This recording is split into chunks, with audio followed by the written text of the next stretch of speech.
Hello, it's Thursday night, and we've been cast away to an island, and we're asking a question that everybody asks each and every week. And you know what that question is? It's, hey, did you see this one?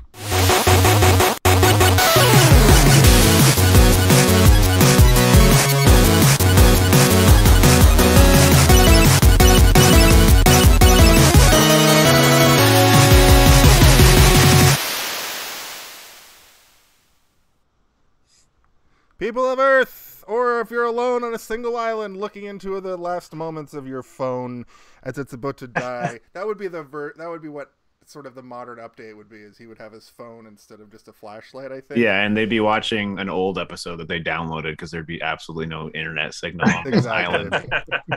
It is Thursday night, like the wonderful announcer just said, and we are talking Castaway. Now, it is Steve's final week of his birthday month, so he is your host tonight. But before we get to that, I'd like to introduce myself. I am Jason, and Kaylin as always, and we have Tim here this week. Steve, take it away. Whoa, that was fast. Welcome back, Tim. Tim joined us. Thank you for having me. Yeah, of course. Anytime. I'll get a soundboard someday, and then I'll be able to do like a cheering sound. Great. I look forward to that. So as I think people have guessed, we are doing the movie Castaway, starring Tom Hanks. Ah, God, I fucked it up already.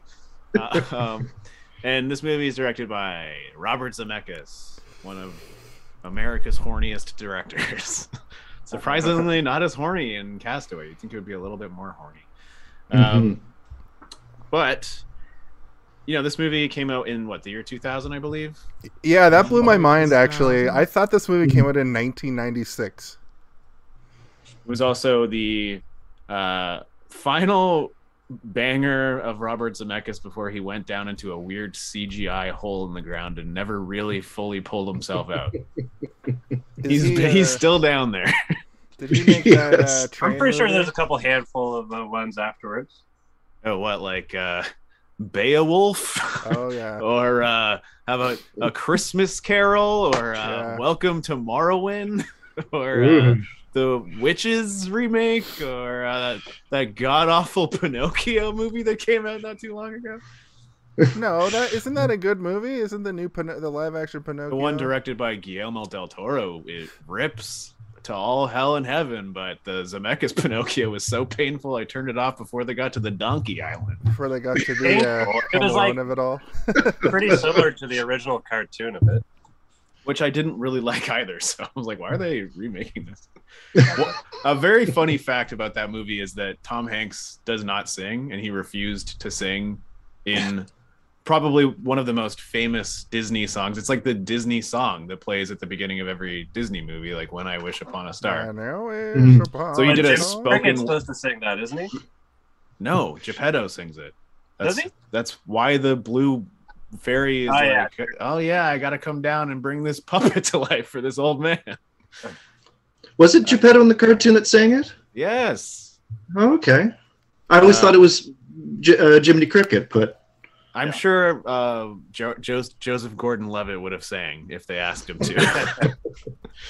But so basically Tom Hanks does like a spoken word rendition of When I Wish Upon a Star, and it's like a real William Shatner style performance, except he has a harsh Italian accent. Yeah, Jiminy Cricket sings it in the original.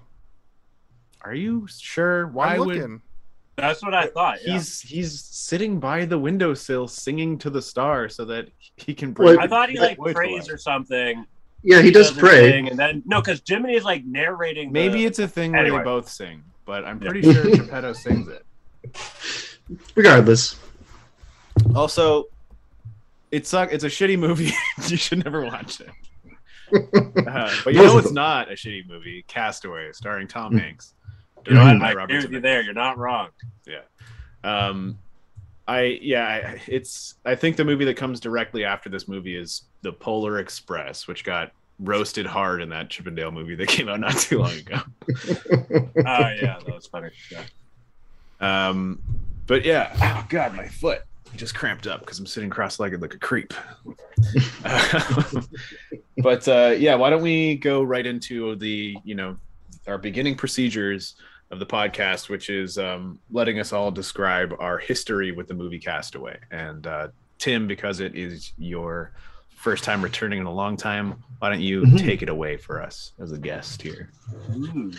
Well, I believe I was like 16 going on 17 when the movie came out. And though I would like to think I was a very sharp kid, watching it this time now, I was kind of realizing what I was missing before in the first watch. And because like I was catching on to the whole reality of surviving on an island and how well it's depicted in the film. But there was a lot of other themes that absolutely flew past my head as a kid, and rewatching it now was actually an interesting experience. I'll probably get into it later on. I won't toss it all up now. But the one thing that is still kind of interesting to notice now that kind of captured me at that time was even though Robert Zemeckis has all sorts of funny things about him, still a very, very good technical director where there's a lot of nice lead-ins and I was thinking about what a wonderful time it was to not have shaky cam for everything. So to be able to watch a movie, a visual medium, was something else. But modern remake of this would be like Bar Factory. Like it would just be shaky cam uncontrollably the entire time. But that's pretty well all my history with it. Was I enjoyed it at the time, but I think because of how much it was satirized in like pop culture, like there'd be like crap in like the MTV Movie Awards and all sorts of commercials after that, because it was a successful movie in the theaters. Very successful, yeah. Yeah, in those quaint terms of like where it makes $30 million in a weekend, where that's considered successful. But I mean, it was also one of those movies that continuously like sort of doubled its box office for like months or weeks and weeks after that. Similar to like a Titanic situation where its budget was $90 million, but at the end of the day, its final run was $429.6 million, which is for 2000 money. That's pretty good. That's Star Wars money right there. Yeah, that's some Avengers level for a $90 million movie. Yeah, for sure. Oh yeah, that's pretty well sums up my history with it. And so I got a lot of it as a teenager, but seeing it now as a 39-year-old human was a very different experience that I appreciated a lot. You're telling me you were a 39-year-old human? Wait, you're not an anthropomorphized volleyball that I imagine talking to on the text all the time? Very good. Thank you for that. I will, I agree that like he is like a masterful filmmaker. I want to get into it more, but like I think one of his biggest strengths is that he's like the master of setup and payoff. And we will get into it as a discussion on how it goes. But like I watched it again today, and I was like, not just pleasure watching it. I was like, nope, man, watching it. And I was like, Jesus Christ, the amount of shit that he sets up at the beginning of the movie that pays off, like bookends the other end of the movie. It's so cool. Jason, why don't you go next for us here? To the point that like he sets so many things up that I didn't remember that I was like, what's the point of like the woman in Russia with the adultery? What's the point of showing this farm? Like I didn't remember the ending to this movie at all, but that's because when this movie came out, I was like 15. Yeah. Probably watched it with my mom. Me and my mom would like rent movies on the weekend. I perceive myself as being much younger when I originally watched it, but I guess I was kind of more age appropriate. I thought this movie came out in like 1997. That's how I remember it. As far as my history with it, that's just it. I watched it then, and kind of just it. It was one of those movies that like people would talk about and stuff, and it is very much a "Hey, did you see this one?" style movie, where people are like, yeah, Castaway, that movie's awesome, But it was never like on TV at like a house party the way a lot of those movies. You know what I mean? Let's just like, hook on Castaway and put on some like lo-fi beats and see if it matches up. Let's all take fucking mushrooms and see if we can match up. Dark Side of the Hanks. But not Dark Side of the Moon. No, we've done that already. We'll listen to. It'd be like, what's that song? Like, and then they went to Atlantis. Is that guy Donovan or whatever? Yeah. Also, to our conversation earlier, I think that the fairy godmother may actually sing the song in the new movie. So it's in the new movie. Geppetto does a spoken word rendition of it. Oh, okay. Because I watched it pretty recently, and I was like, ugh. She did record it. It is recorded, so it may show up several times in the movie. Well, she does sing it as well when she appears. Yeah. So could be that it's sung multiple times in the movie. I don't freaking remember. That's what I just said. Okay, continue.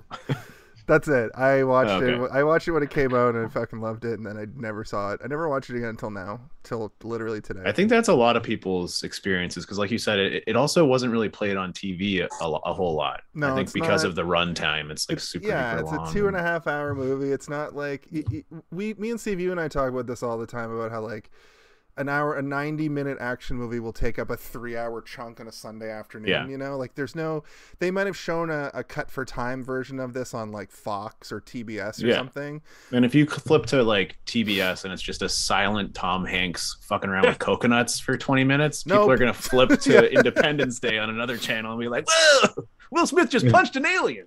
Yeah. Welcome to Earth. Yeah. But he slapped him.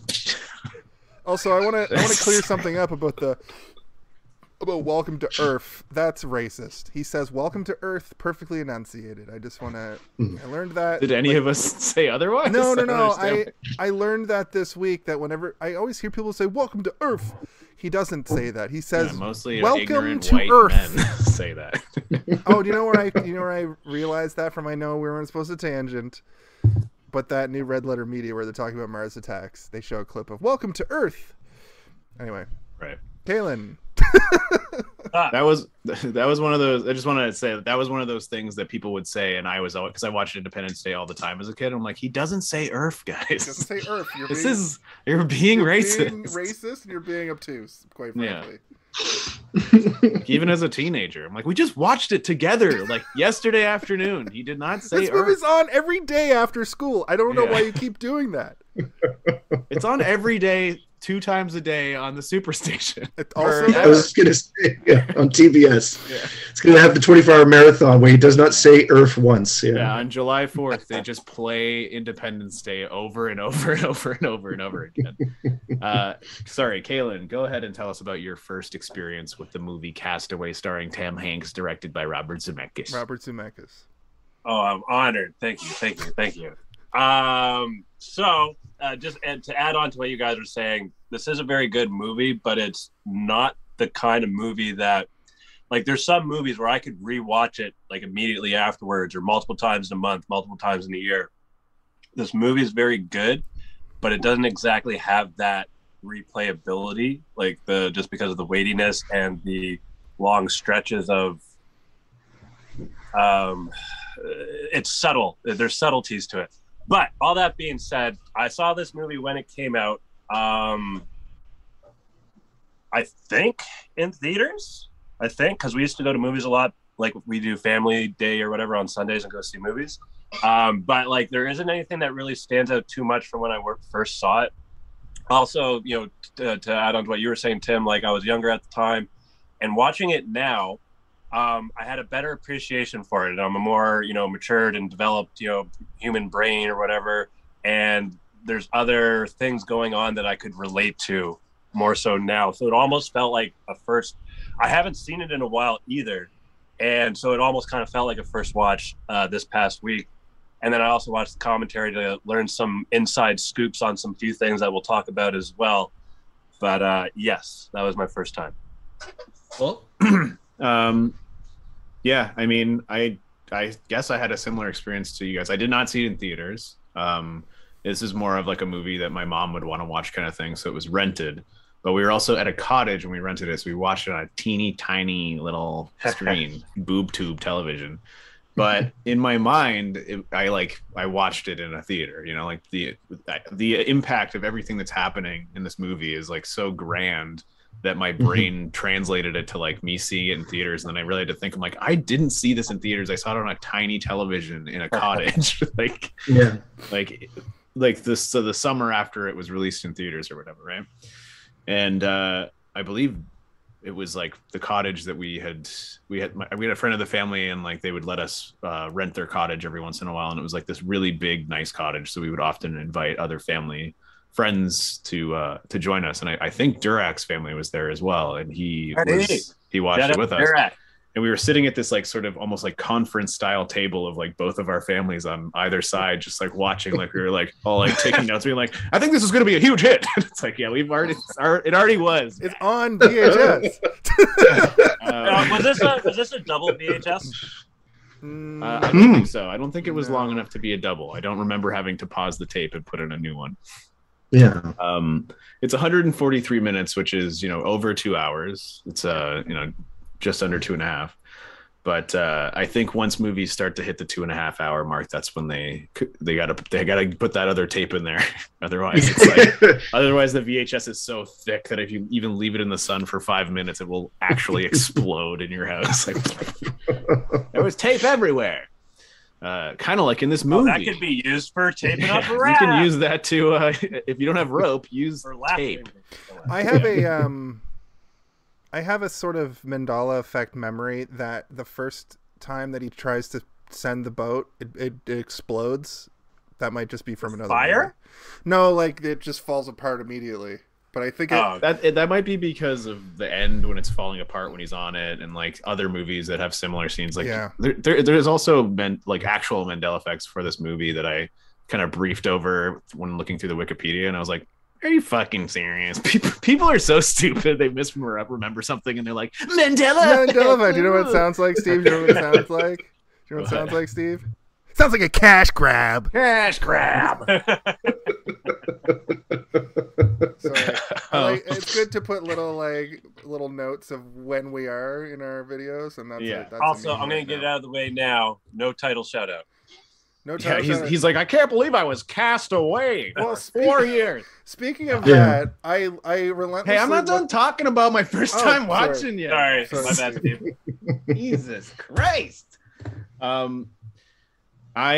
I do want to say that like I remember being very emotional during this movie. It spooked me. It made me like sort of like cringy at times, and the anticipation of things kind of like overwhelmed me. But I did like remember having a huge frog in my throat and being like, don't cry at that moment where his best friend on the island is like slowly being taken away by the sea. So I do remember my first time watching this. It was like super impactful, but I again, like you guys, I don't think I ever really sought it out to watch it again ever, because I remember being like distraught by it, where I'm like, that movie is very stressful, very like racking on your emotions, and like just difficult to get through.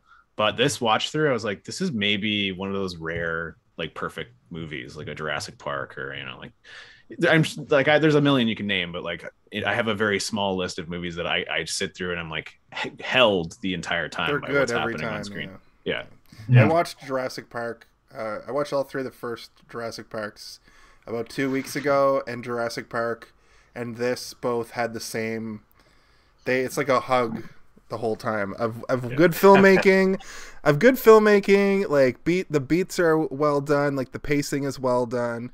I think that's the main thing, is that this movie has like maybe perfect pacing. Like he figured out exactly when to cut things and how long to linger on things. The other thing though is when the movie magic's seamless. Hold on, you guys are both talking at the same time. I would just the three acts are clearly defined. Like it's very distinct. God, it's like yeah. There's actually almost like 4 acts in this movie, to be honest. Because that end chunk, I remember it being like he gets off the plane and then the movie is over. But it's like, no, there's like still almost 40 minutes left in the movie. Yeah. What were you gonna say, Kaylin? I was gonna say that one of the things that I think I have kind of discovered after watching this movie is when the movie magic is seamless, it's a great movie. Mhm. Oh yeah, and there's a couple of like really great magic tricks in this movie that like while watching it I was like, I remember this exact shot perfectly, and when it came on the screen I was like, yep, that's exactly how I remember it from, you know, a billion years ago when I watched it for the first time ever. It's like every single sort of like nuance of that shot is like burned into my memory. When they like, especially when he hits his leg on the coral, that was exactly the way I remembered it. Like weird, like all the colors were the same. Like this movie, I watched it on Crave, so it was probably only 720p, and a lot of it looked almost the way that it looked like on my TV because the aspect ratio wasn't stretched. It didn't look like it was cleaned up at all.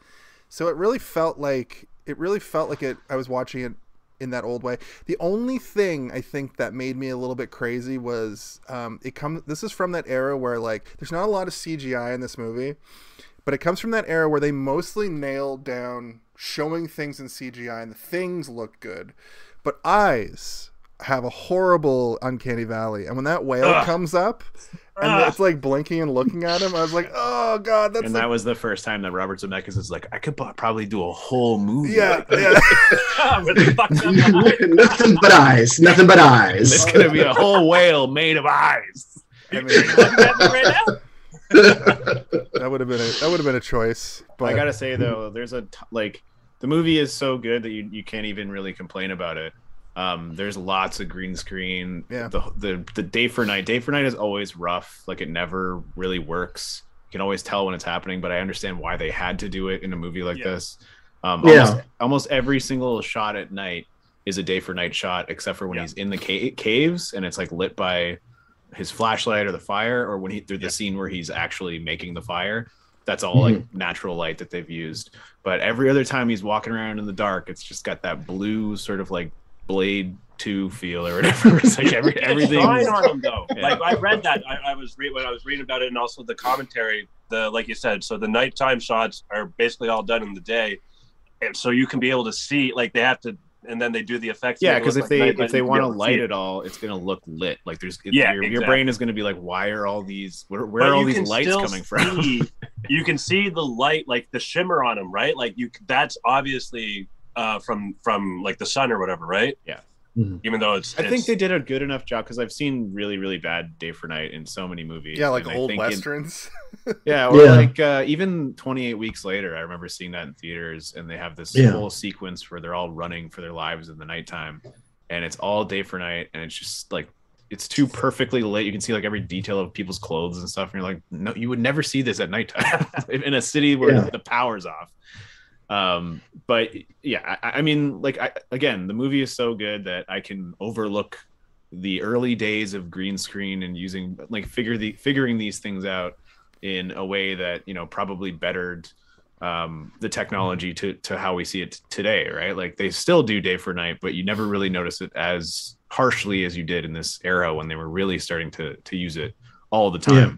And like, you know, Steven Spielberg, George Lucas, Robert Zemeckis, they're all buddies, you know, and Scorsese and all them, they're like buddy directors, but they're all like the ones who are pushing forward this technology and being like, here's how we use it. Here's how we like sort of herald it into what we now, movies are completely different now, and they wouldn't be the way they are without these sort of four figures of evolution. Some maybe would say that not for the better. Yeah, they're pioneering the technology, but like DreamWorks and ILM and all these companies, like they're all owned by these guys, right? Like work together. Anyway, I guess we should maybe sort of start to move into the plot, but this movie doesn't really have a huge amount of it once he's on the island. Like there's a plot there, but it's very simplistic, and strangely, we'll probably walk through it quickly, and it's mostly about events rather than it is like what's happening. Portion was less of the movie than I had remembered, because the opening, it's 90 minutes. It just doesn't feel that long because it's the best. It's obviously the Home Alone of it all. It's the best part, but like it didn't. It's just that ending, that like 40 minutes of like, so the opening bit is kind of shorter than I remembered. He gets from Russia into that plane crash real quick. It's 20 minutes. I timed it. I was like, only 20? Like I remember it being like an hour before he gets to the island kind of thing. Then he's on that island for like a while, but it goes by fast. But then that ending, I don't remember most of it.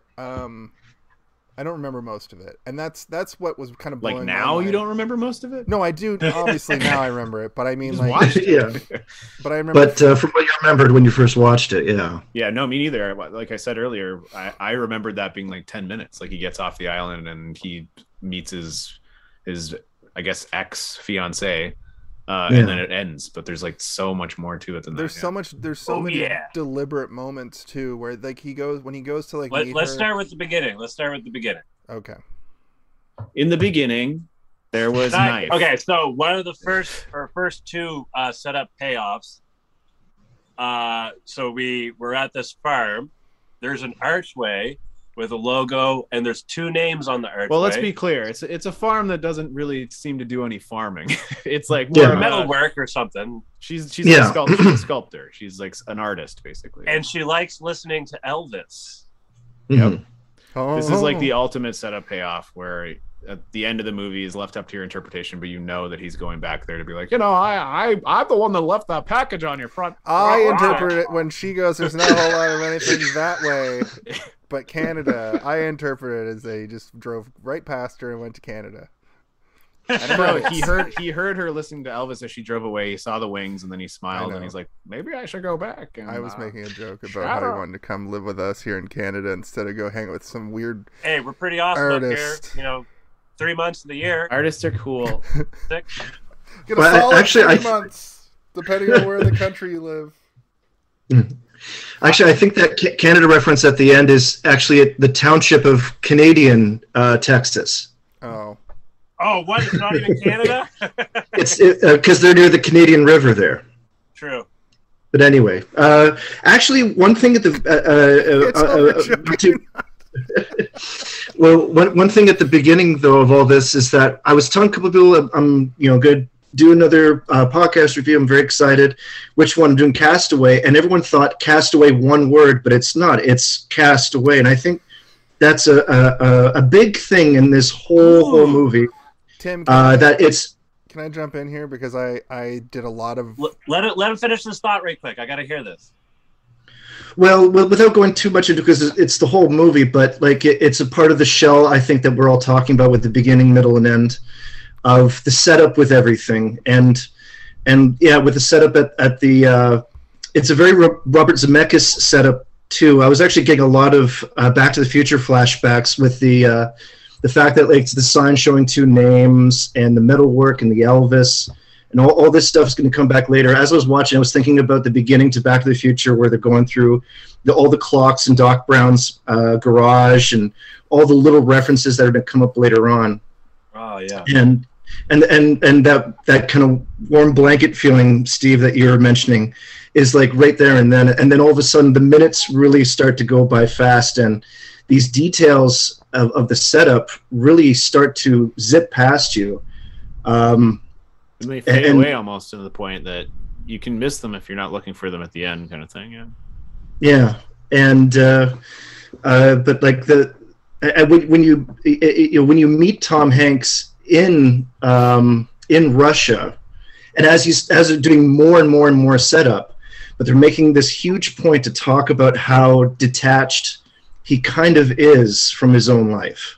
Yeah, and that's where like I think the meaning of the title, and perhaps I'm kind of projecting too much into it. I think though you can take that same sort of focus, and you could place the same focus on Helen Hunt because she's also very career driven. It's one of the main reasons that they haven't decided to get married yet, right? It's not like a movie where it's like you left, so I had to move on. It's like no, my whole life stopped. Like I was also doing the same thing you were doing. It's the reason that I was okay. Like there's in that scene where she's like, I really wish you would stay for Christmas. Mm-hmm.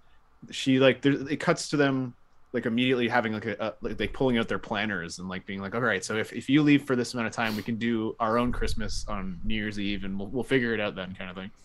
All these in the car. we get a couple moments, like you realize that this guy, they make a big to-do about him being very punctual. Then as soon as he gets to the island, he starts like, you know, collecting the packages again.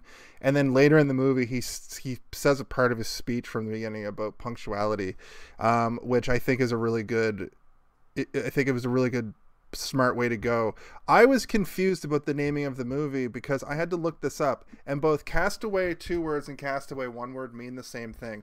Interestingly, Castaway 1 word is the only time that it means sending something away, which kind of goes against what we're talking about here, but I mean, Helen Hunt is sending him away, like in terms of like allowing him to leave, right? That's why when we the first note that I have is this movie called Castaway or Castaway, right? Where it's weird because like dictionary wise, it's almost swapped from what you would expect. But it's got to be deliberate, right? Like it's probably meant to facilitate this exact discussion we're having right now. It's a play on words that has nothing to do with the actual dictionary definition. The fact that they both mean the same thing is almost like when they were titling the movie, they fucked up. You know what I mean? Because to me, the double meaning is that you're cast space away. Because he's casting. Like it looks better when it's 2 word on the exactly. But interestingly enough, the research that I did shows that both Castaway 1 word, 2 words are the same, have the same base meaning. Castaway all together. Actually, does one of them have another meaning though that the other doesn't? Well, that's what I'm saying. Castaway 1 word. That's when it means like to throw something away. Right. Yeah. But then like castaway also in like a different vernacular is like it just means that you are literally lost. Yeah, like on literally an island or something, you know? Literally yeah, exactly. Yeah. Right. That's what they both mean. Sorry. I don't know if I'm sorry if I wasn't clear, but that's what they both mean. Oh no. Yeah. I mean, but the whole opening is beautifully done, right? Like Helen, you already talked about, you know, we see the farm, we see that she's an artist, and then she's sending a package out, and it's unclear what's in the package she sends initially to her husband in a cowboy hat. Can we ask a question right quick about that? I assume it's her husband. Divorce papers. I thought it was the divorce papers. Well, you see like a disillusionment contract later in the movie, right? But he never opens that.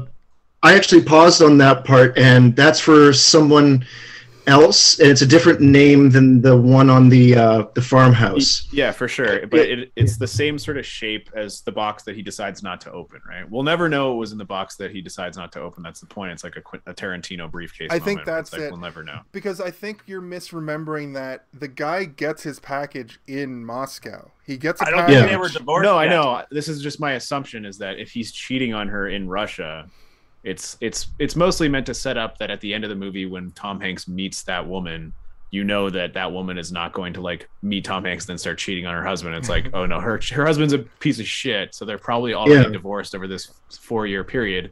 And you know, she sees a pretty handsome guy on the side of the road looking at a map and decides to stop and be like, you look like you're lost, partner. What do you need? Like if he was, where do you go, Hanks? Yeah, exactly. If she was a happily married person, she might not have stopped to help this guy. Well, also at the end of the movie, at the beginning of the movie, I don't think they're rocky roads yet. So I think she was like sending him maybe like a new kind of design thing that she was creating, like a blueprint for a new art project or something. Yeah. But I mean, the fact that he is cheating is like that's all the information you need. That's a setup that pays off later for sure. That's movie language for It's on the Rocks. And at the beginning, you see they have 2 different names on the farmhouse, and at the end, one of the names is removed off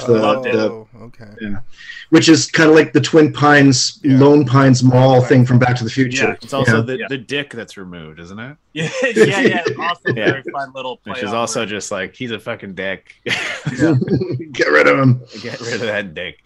Have you guys ever met a Bettina? No, I don't know if I've ever seen that name before. But I do love that the look in Tom Hanks' eyes as soon as he realizes that she's single or whatever. Like it's like looks horny. He looks visibly like, oh, I got a new girlfriend. There's that. Wait, I don't know if he realizes that she's single. He sees the wings on the car and wants to go back and talk to her. Right? Like he's like she literally saved. Like one of the main reasons that he was like, if I can get back, I will deliver this package to this person. I have no idea what's inside of it. And like, you know, he started drawing the wings on the caves, and like his whole symbol for the shields to get through the, it's also a sail, but like to get through the waves is, you know, they show him painting inside there, but you don't see what it is until he reveals it when until he it gets over the last flips wave. open, and you're like, whoa, he was painting the wings. Also, then they literally fly away in the storm. Mail, That's crazy. other people's mail. I think it's well, that's if it goes to the postal service. I don't think I think you'd open up somebody's FedEx and it would be fine. I don't know. I don't know if it adheres to the same rules. Yeah. In the open Pacific, it's all fair. He was on international waters. There's also no laws there. Yeah, there's no laws in international waters. So Yeah. also he was on the island for 4 years. It was gone.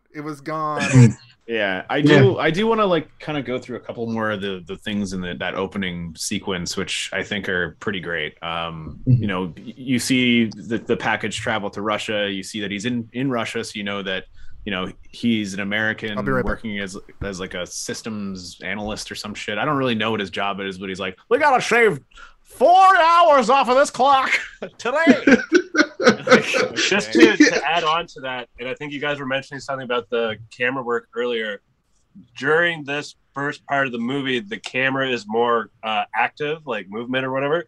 Yeah. And then when we get to the island, it's more static or whatever. Like it's more it's still. like a lockdown camera where, you know, you're getting some movement, but it's not as energetic, like you're saying. It's not following, or like that whole scene is like a one shot where he's doing this long speech about you know, how time is money, and time, like everything's about time, and if we don't, you know, utilize our time, then the man will come and shut us down or whatever. But it's representative of like how in his life he's always on the move. He's never in one place. He, like, you know, it's like nailing Jello against the wall. Like he's not going to stay. And then all of a sudden he's stuck on this island, and like you know, and his. I kind of took the movie as one big metaphor, really, because like when he gets to the island, it's as if all of his indecision and all of his commitment challenges in life have finally caught up to him, and now he's stuck, and the camera is now stuck with him, kind of thing. Was my personal interpretation of it. Was everything was very dynamic and moving. The camera view was on the box, and you know, and you can see the Russian FedEx guy pick up the box, and you're being carried away. Package cam or whatever. I loved package cam. Yeah, that package is like, you know, kind of like him. You know, it's on the move constantly, and we also get, you know, these little tiny mundane moments of just like him. You know, he could have just tore that package open, but they deliberately make him pull out his little pocket knife on his keys to like open up that big tube.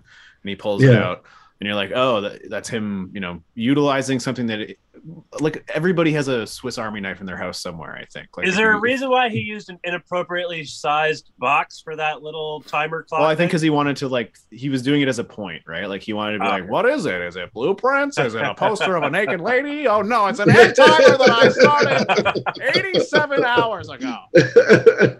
You're hoping it was a naked lady. Also, as an aside, as a small aside, because we're here, do you guys remember when this movie came out, it being people having a real problem with the amount of product placement from FedEx, and then the shots in here where they show like Panasonic, they show like Snickers, I don't remember anybody having a problem with it, because I think people who have a problem with product placement, it's like, you live in the real world, right? No, like, what is he going to have, a made-up chocolate bar in his backpack? So back in 2000, product placement did exist in movies, but not on this level at that time. They didn't have like it being a FedEx movie. What about Wayne's World? Okay, but so that's actually. So what I'm saying is nowadays, you get these kinds of product placements like all through a movie, like especially like Netflix movies, where it's just like every couple of scenes you get something in the background. I just remember when this movie came out, early internet, you know, people would talk about it, and people being like, I can't believe there's so much product placement in the movies these days.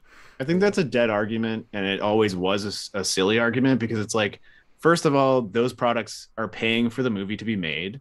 Second of all, those products exist. I know, but let me finish. Those products exist in everyday life, and it adds an authenticity to it. Authenticity, If Snickers appeared 15 times in the movie, then that's when you start to be like, oh my god. Well, I think But it was like, the FedEx part of it was the. well, Yeah. no, they went to FedEx because they wanted to have a level of authenticity in the movie that wouldn't exist otherwise if you made up like FPS or whatever, you know, like some random made up plane. To my understanding, like Tom Hanks was actually in his spare time in between whatever movie, was reading about how FedEx has all sorts of planes going over the Atlantic and the Pacific so very often, and he contemplated what happens if they're caught in a storm and the plane goes down. Yeah. And that's literally how it started. And it wasn't until Robert Zemeckis was on board and Tom Hanks was on board, it wasn't until they got that screenwriter, I forget his name, Bill something, to get on board with it. And then they approached FedEx, and FedEx was actually apprehensive because they didn't want to make a movie about them losing a plane. Yeah, I remember hearing that part too. So they said, but no, like, you know, there'll be plot points where you're explained that you're making efforts to try to find us and da-da-da. And there'll be an ending where it'll be appropriate where Tom Hanks is being brought back home and brought back, well, not Tom Hanks, but being brought home, brought back to real life. Yeah, Chuck, thank you. And so that it was like most certainly, yes, in the end it's product placement, but it's not as cold as a lot of other product placement is. I mean, like there's movies in like a Transformers movie where like, you know, I'm going to listen to my Beats by Dre or whatever. Yeah, or like this robot. Every time someone's thirsty, they're drinking Mountain Dew, and you're like, I don't know if this businessman would be drinking Mountain Dew, but like it's in there. this washer fluid, yeah, that Mountain Dew with like the Mountain Dew Morning or whatever it's called, with the fucking taurine in it as well. But I do remember there was a slew of people in the 90s and in the early 2000s who had this like big war against product placement in movies. Like they were making a difference, like they were saving the whales by being like, Pepsi shouldn't be allowed to be in movies. And it's like, why do you care that fucking much? And I think in a movie like this in particular, it does add a level of authenticity to the movie that makes the movie better. If it was it's supposed to exist in the real world, kind of thing.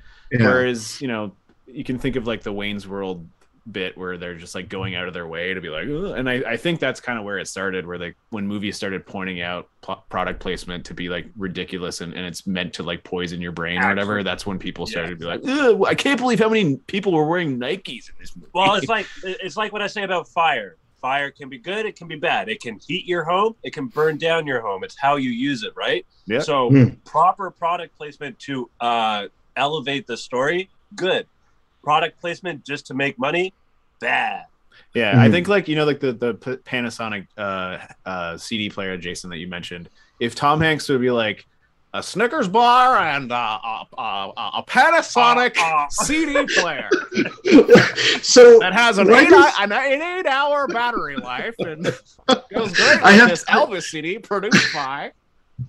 I have to ask you, Steve, where does the line between Jimmy Stewart and Tom Hanks? There is no line except for me and my wife Rita. She said he mentions Rita, and then we know who he's talking about. See that there, FedEx? I'll pull it down FedEx there for you, Rita. But anyway, the one thing I did take from that little knapsack full of Snickers and Panasonic was that it was also, here he is, he's also giving away like all this free stuff that he would also be able to use on the island later. That like he is living like a very abundant lifestyle. And he's going to come to appreciate this kind of stuff later. He's also in Russia, which, like, you know that Russia can't get certain American-made products, so he has a backpack full of these American-made products that he can toss out like prizes to people who are like, they've never had Snickers bar before. We have snorkers, and it's made of bark. Yes. Also, I don't think you can literally give people money. Like at this time, I don't know if were they still communist in 2000? No. That was after the fall of the wall. Because I watched that still, like, Tetris movie, and they were still like you couldn't literally get paid for anything. It was all very locked down.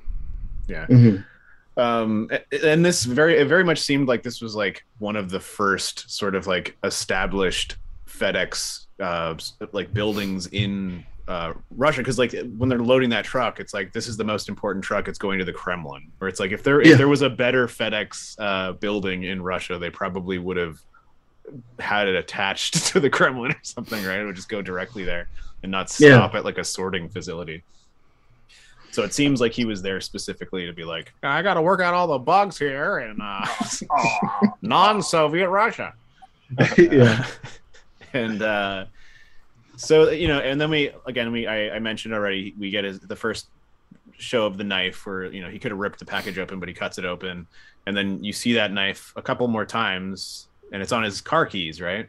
Yeah, he uses it to cut open the gift. He's like struggling to get the ribbon off his gift that Helen Hunt gives him with the pocket watch inside it, and she's like, "Here, just use this." Yeah, and he sets it to Memphis time. But there's also like that kind of nice scene. Kelly time. Like, it's this like huge sort of like Irish style Xmas gathering, you know, like where there's like way too many family members there that they're like, we had to shove 8 tables together and we put a giant tablecloth over it so you can't tell, and like people are like shoulder to shoulder. You don't have family dinners like that? I don't have that many people in my family. I thought this scene was great because I immediately I wrote down, oh, it's a Christmas movie. So Castaway, Christmas movie. Nice. We should have done that during Subversion of Christmas month. Exactly. Which I feel represents. But you could tell that it was family. Sorry, go ahead. No, sorry, I was just saying it was a very energetic scene, which I feel represented like a family gathering like that. Really. It's also a very sort of Home Alone. Right, yeah. It's a very Spielberg scene where it's like everybody's talking at the same time, and you which is really realistic. Focus. It is realistic, and you're like trying to focus. You know that like scene in Close Encounters from the Third Kind where like Richard Dreyfuss is on the phone and like his kid is in the background like smacking a doll on the side of like a crib that he's way too big to be inside of, and his mom is like picking up another kid. It had the energy of that. Yeah. And then they passed like this like disgusting candied yam dish where I'm like, oh god. Never had Americans. With sweet potatoes and marshmallows, right? Yeah, it's good. I've never been. Is it good? It's good. Is it? It's very good. I love that shit. My grandmother used to make that kind of stuff. They're of Southern Ontario, sort of close to the border, like here basically, but more south. There's a thing called watercress or Watergate or something, and it's literally just a salad that's made from marshmallows and Cool Whip and like nuts, and it's so fucking weird. But when I was a kid, I loved that shit because it's like, why would you call it a salad though? At that point, it's a dessert. You don't put that on your plate next to your turkey. It's watercress salad, and you do. Maybe it's the same idea as like a applesauce with your pork chop. You dip your turkey in your watercress. I don't know. I would just like sit at the bowl and fucking go nuts on marshmallows. But you put it with your Christmas dinner. The little marshmallows. The little marshmallows, yeah. The multicolored marshmallows. Like the wacky aunt makes that, and the one who like tries to cut your bangs for you or whatever. I can cut your bangs. Why do you keep offering to cut my bangs? Yeah, I'm good at it. She has like all fucked up bangs. I'll just swoop it over. I don't know if you are. But it's also, it establishes that he has something wrong with one of his teeth, which is good. And that's really all you need when you know that he's going to land on a desert island and you see that he's got a problem with your tooth. You're like, oh fuck, this guy. And his toothache hits him just as he's getting the beeper, knowing that his schedule is going to change. And also at the same time, the family is poking and prodding him and Helen Hunt to ask, like, when are you guys going to finally get married? And they make they make a joke out of it and try to make light of it. But you also, it informs the audience, okay, this is the stage that their relationship is in. Yeah. But it also expects them to get married because I'm not even sure which. I assume they're at Helen Hunt's family, right? Gathering and not his. It's a little bit unclear, but I think it's her family and not his. Because there's one. Yeah, because they're talking about her ex-boyfriend. Yeah, and there's like a teenager who's like, "Wait, Aunt Helen was married already?" And everyone's like, "Shut up." The kid fucked up and just called her Helen. Yeah, Aunt Helen Hunt. Aunt Helen Hunt got married? To who? Is that what George Clooney's always calling her on her cell phone? To your point there, though, I think that's what this movie does really well is like show don't like. I mean, obviously they're verbally saying it, but it's not like outright saying it. It's like an indirect kind of way, like show don't tell kind of thing, right? Yeah, we're getting a slice of the atmosphere, and that's informing us of what's going on without directly saying. One thing, though, just before the Christmas dinner scene, as they're leaving Russia, he and his friend, and I forget the character's name, but they're on the plane ride. Yeah, and the flight attendant comes up to him in the middle of their conversation to ask about how his wife's doing because she's dealing with a very serious case of cancer. Yeah. And then you see at the terminal after they land, Tom Hanks making this very inept attempt at like trying to be sympathetic, but it's comes off as like this is how out of it he is from his friends and family, that his closest friend, his wife is going through a very serious bout of cancer, and he's so out of touch that he's saying like, "Oh, I know a guy," and like I'm sure this guy also knows guys too. Like that's the vibe I got. So also like like he didn't ask, right? The flight attendant asked, or no, that was also I think he was also a captain of a plane as well. Yeah. Because they're drinking the wine and then they offer her some, and she's like, I have to like fly the plane or whatever. But that's pilot Gwen or whatever. But she asks, and she's a fucking pilot who just pilots these guys around. It's not like they're best friends, right? Like whereas these two, they're not cubicle buddies. So she's doing a better job than his best friend in asking how he's doing. Yeah. And no, yeah, and you're right. That whole thing is very clinical and awkward, right? Where it's like I'm going to try and show that I do care by listing a bunch of cold facts and being like, yeah, I know a guy whose wife was also sick, and then a doctor helped her, so maybe you can get the doctor to help you that helped her. Yeah, he played that like not really being in touch with the moment really well. I thought in that moment. I also think maybe that he did a good job of. Well, maybe, but that's not really something they played into in the year 2000. In the year 2000, Tom Hanks was autistic and went to an island. He broke him. Sorry. Anyway, go on. But I think he also played like he probably just doesn't know how to have those conversations, because this whole beginning chunk of the movie is showing that he's like a problem solver, right? So like even in that moment, he's like trying to find a way to solve the problem of the awkwardness between his wife dying and all that kind of stuff. And it's also very important for his time on the island that he's a problem solver, so he's going to figure things out. Yeah, there was another thing with the bike thing. There was another thing too where they show his certificate of being like going through sailor school or whatever. So it's not too weird that he knew how to like put together a boat, and then he knew that he needed to sail, and then I feel like I want to get into it once we get to the island, but like I feel like I would do pretty well on the island, but I would absolutely never escape the island. I would be there until I died. Like I would die. I want to talk about that more when we get to that part too. So I also did want to mention that giant ass meal, he is just shoveling it down, and I'm like, good last meal before you get like, cast away. He could have just grabbed some Wendy's on the way to the airport and it would have sucked. Hi, Madison. She can't hear you. Yeah, you always do it, and she never can hear you. But the effort was there. Hi, gentlemen. Oh, hello. I do think it's also important that I think he specifically takes the keys with him because she gives it to him to cut the present open, and he uses that as an opportunity to like have to go back to give her the other box, which the real present is like, you don't really know, but we all assume it's a ring, right? Yeah. That also lends into his issues with commitment. That here's another thing that like really like they all know what it is, and they're not going to say it. They're going to wait until after all this to do it. Yeah. And it's like, like I get it, like it's a time and place thing, but that's kind of the point too, is that he keeps undermining the time and place for it all, and that he is a problem solver, but he's like a people pleaser. He's doing enough to keep people happy, but he's not resolving his own problems. Yeah, he can solve. Yeah, he can solve the problems of everything that's happening around him, but anything that has to do with him personally, it's extremely difficult. And I understand that.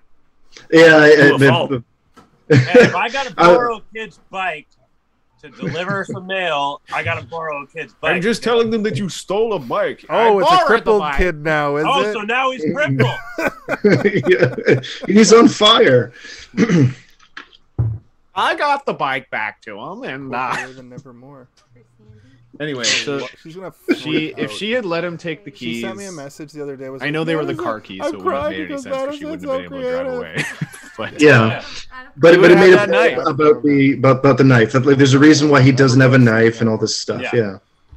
But it's like such subtle things where you're just like, okay, well, he would have had a knife, which would have been made everything a billion times easier, even though it's like a nail file size knife. He could have used it to open the coconuts faster. He could have done a ton of stuff. He does get some pretty crazy boosts to his tool making ability. It's like a video game where he's like, I gotta collect all these packages because I gotta get them back to the customers, and then he's like, maybe I'll open them. I feel like the survival game, people went and looked at this movie at how you like evolve your. It's actually true. It's actually how true. you I was evolve. watching you see him learning in real time once he gets to the island. He any he game fucks something or up, other and then he's thing... like, "Oh yeah, if I just use the ability that I have previously and connect it to my new ability, boom." And then we see him later, like it's 4 years later when we see it, but he has the skate tied to. Well, you can see him gaining XP. You see him gaining XP, and then they're like, all right, you've seen him gain this much XP in this amount of time, and then he knocks his own fucking tooth out, and then it goes to 4 years later, and you're like, imagine how much more XP he gained in the last 4 years. Yeah. As soon as the spirit goes through the fish, you hear the winning chime from Final Fantasy. He's got that hero pose. Hey, he mentioned Final Fantasy, not me. Okay. Yeah, that's on me. Well, he also loves it, so it's yes. Connect things to other things you love. June 22nd. But this movie is like, there's a great story. I don't want to get too far into it because I could go talk about it forever. But the guy who produced a lot of television for NBC had gone and watched Castaway, and then over the weekend stewed on it, and he went to like a pitch meeting with all these writers, including Damon Lindelof and J.J. Abrams on Monday, and was like, so I saw this movie over the weekend, and it's about a guy who gets cast away, and I'm like, why don't we just make a movie about that? And they're like, do you think you're the only person that's seen one of the best movies ever made? There's an interview with J.J. Abrams who's like, and I was like, there's no fucking way we can make a Castaway show. Like, the reason that movie is so interesting is because the pacing is perfect, and it's like contained so perfectly within the amount of time that it takes to tell you the story. Do they find others? That's what Castaway never No, that's what J.J. Abrams was like, okay, yeah, whatever you say. And then he went home and he's like, do. Yeah. Like, what about a hatch? Yeah. And everyone's like, whoa, a hatch? What could be in the hatch? I was thoroughly disappointed to learn that Castaway helped to create the show Lost. I was very disappointed to hear that. Anything where anybody is trapped on an island in terms of video games, movies, or television after this movie is 100% inspired by, and they obviously all the writers would go and be like, we got to watch Castaway and figure out what we could do better. It's like, why don't we add polar bears to the island? That one island in Just Cause 2 that if you fly over, you crash, and then there's a smoke monster coming after you, and then there's you have to end every episode with a cliffhanger. This is what brings me to my first question that I wanted to present to all of you guys. I think that this is probably one of the best plane crashes I've ever seen in any movie or television show or even video game or anything. Like, I think it's so well done. The tension is ramped so perfectly. You're like, I didn't realize when I saw the trailer for Castaway that everybody, because there's a lot of people on that plane. It's not just him and like two pilots. It's like him and 5 altogether. 4 other people. Yeah. And there's that scene where he's taking the bandage off, and I don't. Did he cut himself at some point earlier that I don't think they should. I asked myself that, like, where did that? I think that was meant to, because I couldn't remember either, but I think that him peeling that bandage off is meant to like give us a moment that everybody on planet Earth has done at some point, like pulled off a bandage and been like, this fucking hurts. What a sucky baby. But then right after that, like the worst thing that could ever possibly happen to you happens. Horrible things happen to him in that plane crash. Yeah. So I was a little confused. It was like when on my first watch, like, how is he getting sucked out of the plane? Like, I don't think there's a hole in the plane yet, but the air pressure, I guess, is what was fucking shit up. Yeah. Yes. Yeah, and it's also, like that's not necessarily how it would happen. It's just like cinematic stuff needs to be exciting, and if it was just like him being like, "Whoa!" They never really explain what happens either. Like, it's the storm, but the plane like gets broken in half or something. It gets broken in half when it's already in the water. Yeah. After in the water, yeah. Yeah, but that whole scene is them being like, "There's a storm ahead. We need to move around." And then they lose radio contact, and all this like information is given to you, and it happens pretty quickly. But they basically travel way outside of their path, which is like that's meant to give you the information that it's like if anybody comes looking for them, they're not going to be looking in the right spot. They're going to be looking in like a 1 billion mile radius, 500,000 kilometer square meter radius or whatever. Another fun little setup payoff, which I think a lot of people do when they travel by plane, is he takes his shoes off to let his feet kind of relax or whatever. Yeah. But then he doesn't have shoes later. Yeah. You never asked the question, Steve.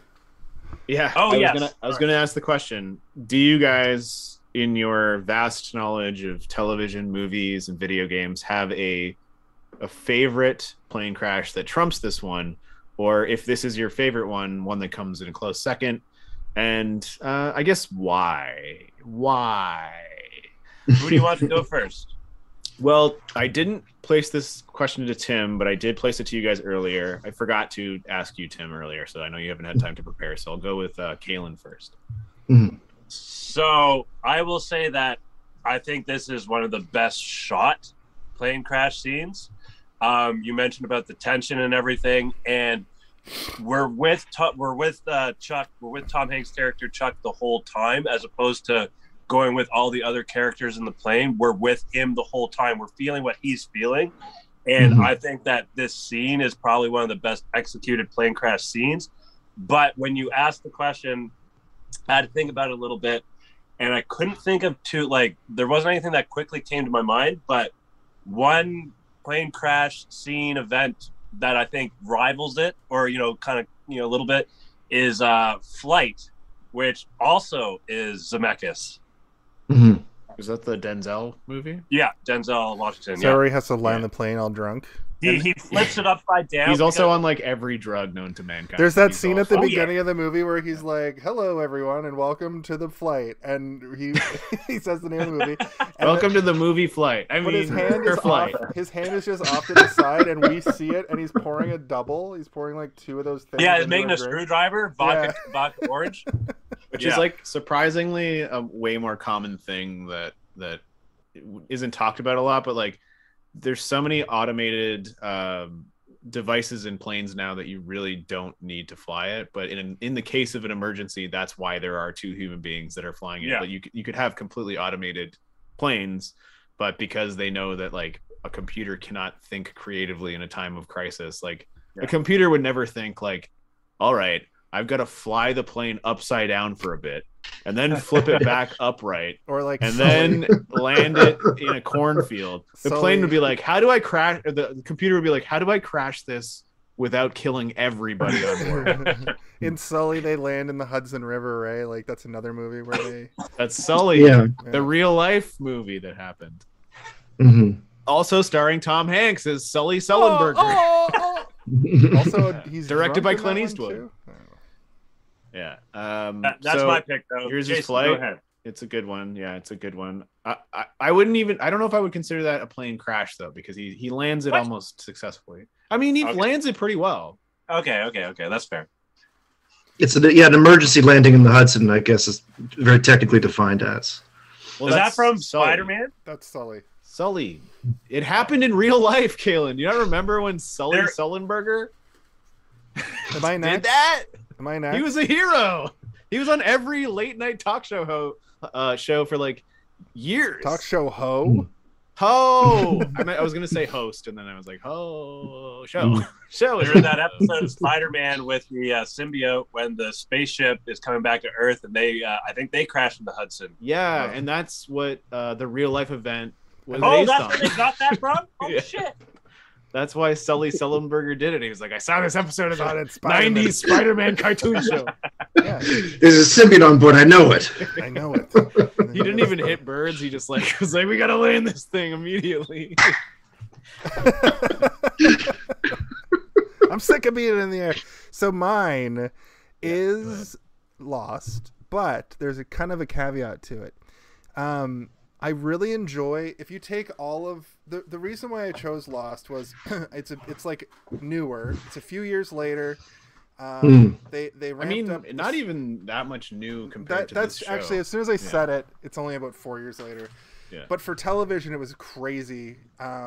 I mean, I gave you that anecdote where the guy who made Lost watched Castaway and was like, "We got to make this into a show, but spooky and weird." Lost is one of my favorite shows. But the reason I also choose Lost is because you see the plane crash from like everybody who was on the plane's point of view, so you actually get like a whole bunch of different.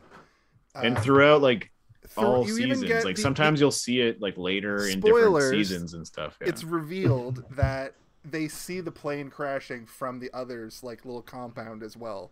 Yeah, right? And the plane cracks in half, which is very cool. A very cool moment. But For I a will TV say, show, I was like, "Holy shit, that's sick!" On a couple of honorable mentions, Breaking Bad had a pretty good plane crash thing in it. Oh yes, where yes. And then the storyline behind the plane crash, it influences so many things that happen in that season. And then the last thing I want to bring up is the original Forest game. When that game came out, that sequence, the plane crash sequence in that had never really been done before. You're in like first person for it, and there aren't like a lot of games that ever did that, and I believe you can also experience that moment in VR. So those are sort of mine. Sorry if you just made me think of another one when you said game. Jason, I said one and you named like 10, so now you've really limited the list for everybody else. Sorry. Tim, do you have one or? Well, because I'm rolling in my head because the plane crash in Castaway is so very specific and functional to it, and so the one thing about the plane crash in Castaway for me is that it actually does play off one of my own personal fears, and that's of heights and depths, and especially the part when he's floating up and he's looking down, seeing the plane remnants sink into the dark ocean beneath him. That actually does give me like a little bit of butterflies, a little bit of scare. So I was thinking like, there's all sorts of, I was thinking like, how many movies would have plane crashes in them? And it turns out tons and tons and tons. All of them. Every single one has one. You just don't know what's happening somewhere in the world. The Great Muppet Caper, all of them. Follow that bird. But one that I think might be comparable, I'd have to rewatch it though, but I remember it being like effective on me as far as Jurassic Park 3. No, possibly. It was pretty good. It was pretty good, but that sense of powerlessness as it's happening would be, and to give it kind of a weird comparison, would be the movie Alive about the the soccer team that crashes in the Andes. I think it's the original. They crash and they have to eat each other movie from the 92. But the lead up to that, where they're watching like their teammates get like sucked out of the back of the plane and such as it's crashing, like that kind of that stands out in my memory. But I'd have to watch it again to pay attention to how technically it's achieved, because the plane crash in Castaway, it's the one thing about it, and once again, it makes me appreciate that this is a movie I can watch. Everything that happens in the plane crash is actually observable in spite of how dynamic it is. Mm-hmm. That you're able to really pay attention to a lot of details. They're very absorbable. And, him opting to take the watch from Kelly and he's not wearing his shoes, and the details on the map and all that's going on, it's still relevant, and you're still absorbing that information in spite of how hectic and noisy this is. Yeah. And it's like this big noise, and the movie's going to be super quiet for a long time after this. Yeah. So it's hard to compare these things, because I would say, in the sense that if it's to affect to what the movie's trying to do, Because like the only other thing that comes to mind would be that, I forget the name of it. It's that Liam Neeson fighting wolves movie. Oh yeah. Gray or something? The Gray. Thank you. Where that I would, and that's another one I would have to rewatch again in order to examine it. But that would be comparable in the sense of like how is this relevant to what's going on for the rest of the movie, or what the rest of the movie is about. Right. So that's one thing that's tough. But like all the movies that everyone's mentioned so far, as far as plane crashes go, they're all great. So it's an interesting comparison to make. So yeah, I would put it under the basis of that, of like how what does this have to do with the rest of the movie, to qualify it, and that's the one that most comes to my mind is Alive. I got 2 more honorable mentions. I haven't done mine yet, you dickhead. 1 second. Edge of Tomorrow and Fight Club. Oh my god. What if those were Steve's? Yeah. Now I have none left. You guys mentioned them all. You can Except talk for Final Destination 1. I wasn't gonna say Final Destination, but it did pop into my head as you were talking about the importance of like the plane crash and like everything that's happening to the movie. But there are like I did jokingly say Jurassic Park 3, which it actually does have a pretty dope plane crash. It's one of the best parts of the movie, honestly. There's not a lot of great parts though, so it's not saying a lot. It's the most tense part. Like it's dumb, but it's one of the only like, because like, you know, say what you will about The Lost World, it has a lot of really great effects going on in it, and then Jurassic World and the ones that proceed after it, they do have this sort of like ability to film things and have you still believe what's going on is happening. But there are moments in that plane crash in Jurassic Park 3 where it looks like they just filmed a Jurassic Park 3 the ride, where the like thing is like like coming at the camera, and it's like clearly a rubber monster, and you're like, oh my god, the Spinosaurus looks like shit. But you have to board the Jaws robot. Yeah, and Jason, you're right. I did think about the Lost Crash because, you know, you see it from a million different angles, and even like seasons later, you'll see like, oh, remember Bernard and Rose? Let's see their perspective of the and it's like you see them having their own, and it's like seasons and seasons later, they're still flashing back to this plane crash, and they film new stuff from different angles, and it's pretty interesting.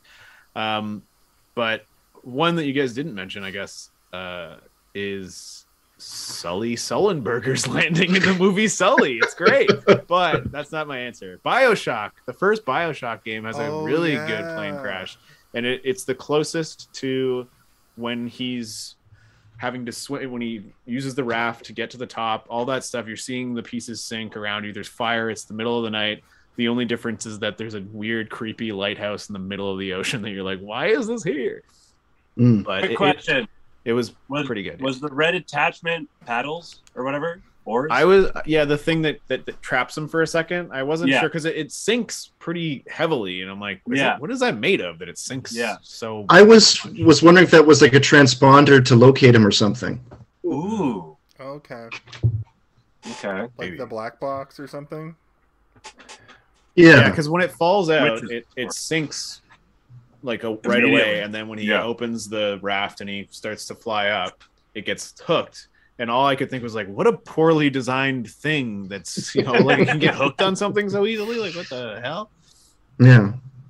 But I guess they expect. But I also did want to mention that like the thing that makes this so great, other than what Tim said, where it's also like setting up all these sort of small bits that come into the movie later, is that shot where he's like looking terrified and he's looking out the window, and then you're seeing the clouds, and then you all of a sudden just see the water rushing at the window, and it's like probably one of the most horrifying things that I can imagine happening to anybody. Do you think this is like in Sphere, where Dustin Hoffman was clearly doing his own stunt? Do you think that was Tom? That was old Tommy boy down there doing swimming? I don't know.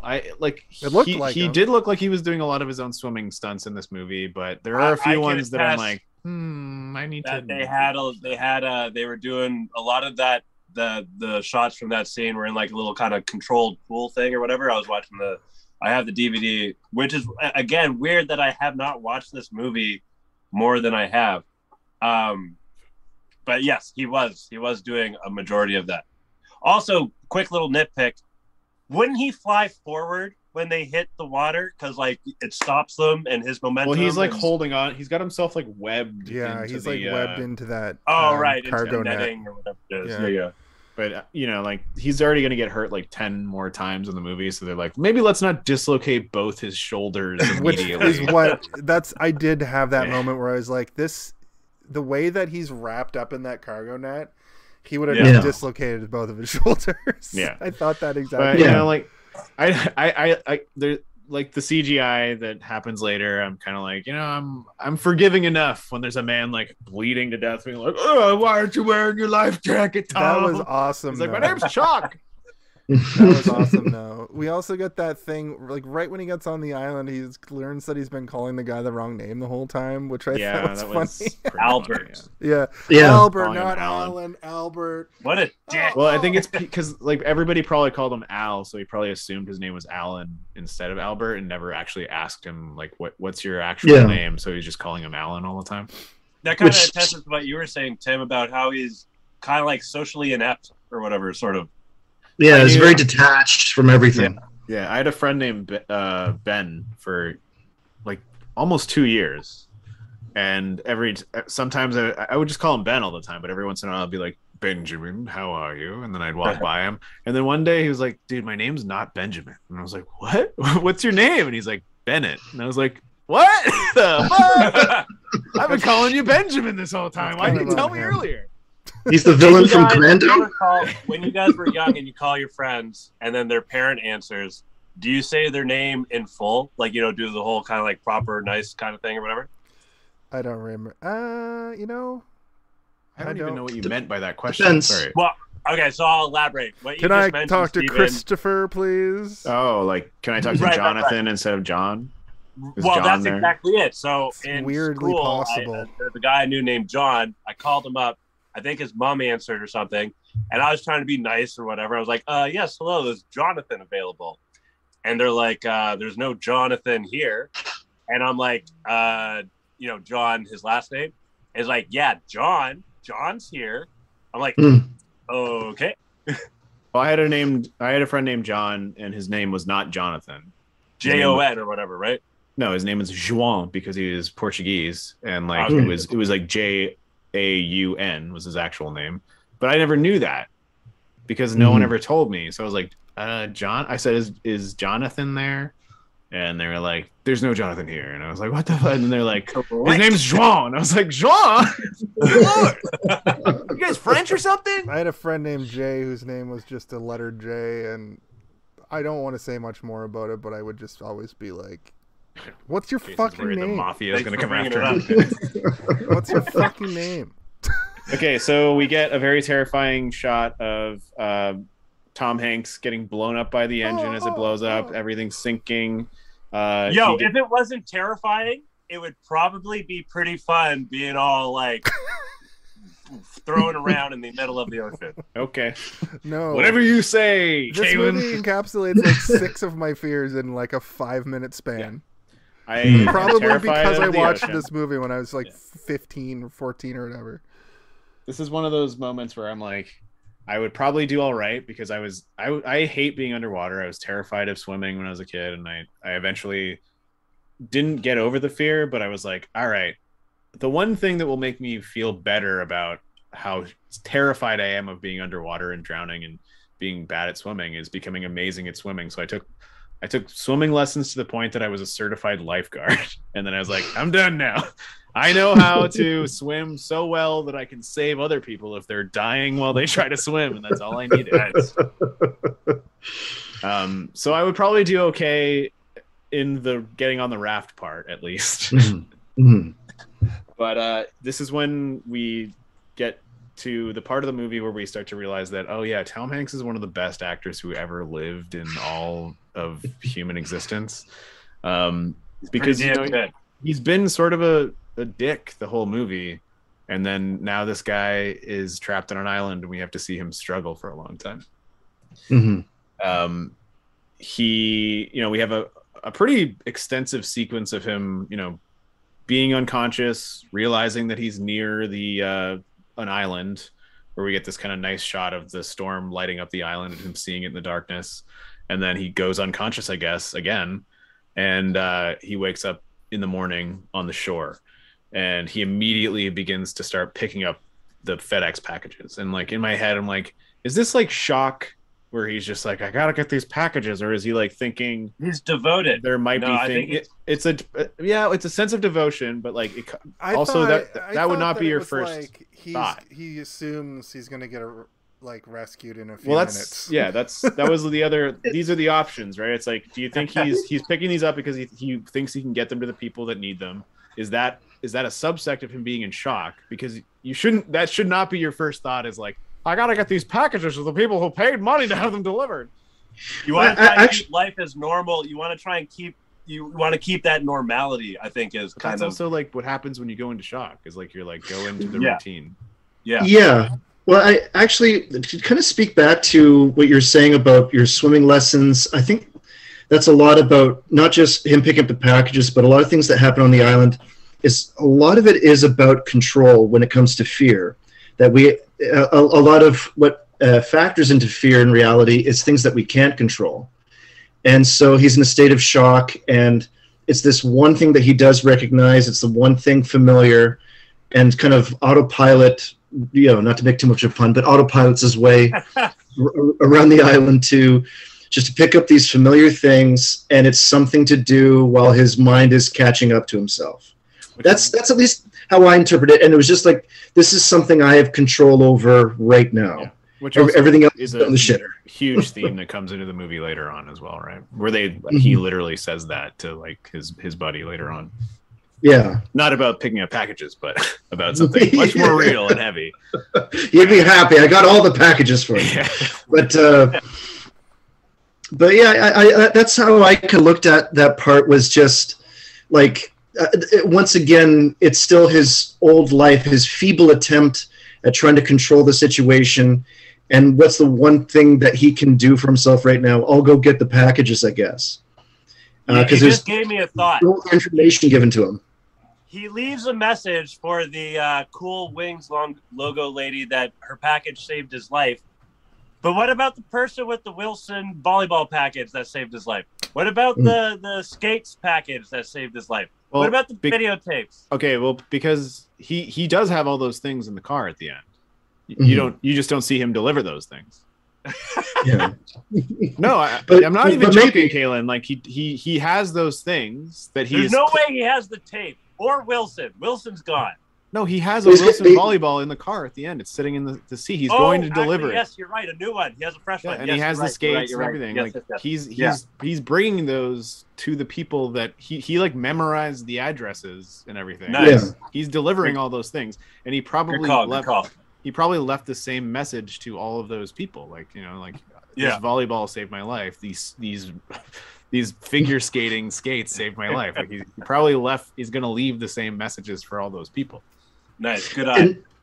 And actually, from those packages, there's one part, and perhaps this is also me kind of projecting onto the movie again, but he opens up the gift from the grandpa to the grandson, and like in the card it said, the most beautiful thing in the world is, of course, the world itself. And he reads it with such emptiness and emotional distance that like he really doesn't believe this right now. Yeah. But it ends up kind of being a truth that like sarcasm. Yeah, right, the world's so awesome, look where I'm at right now.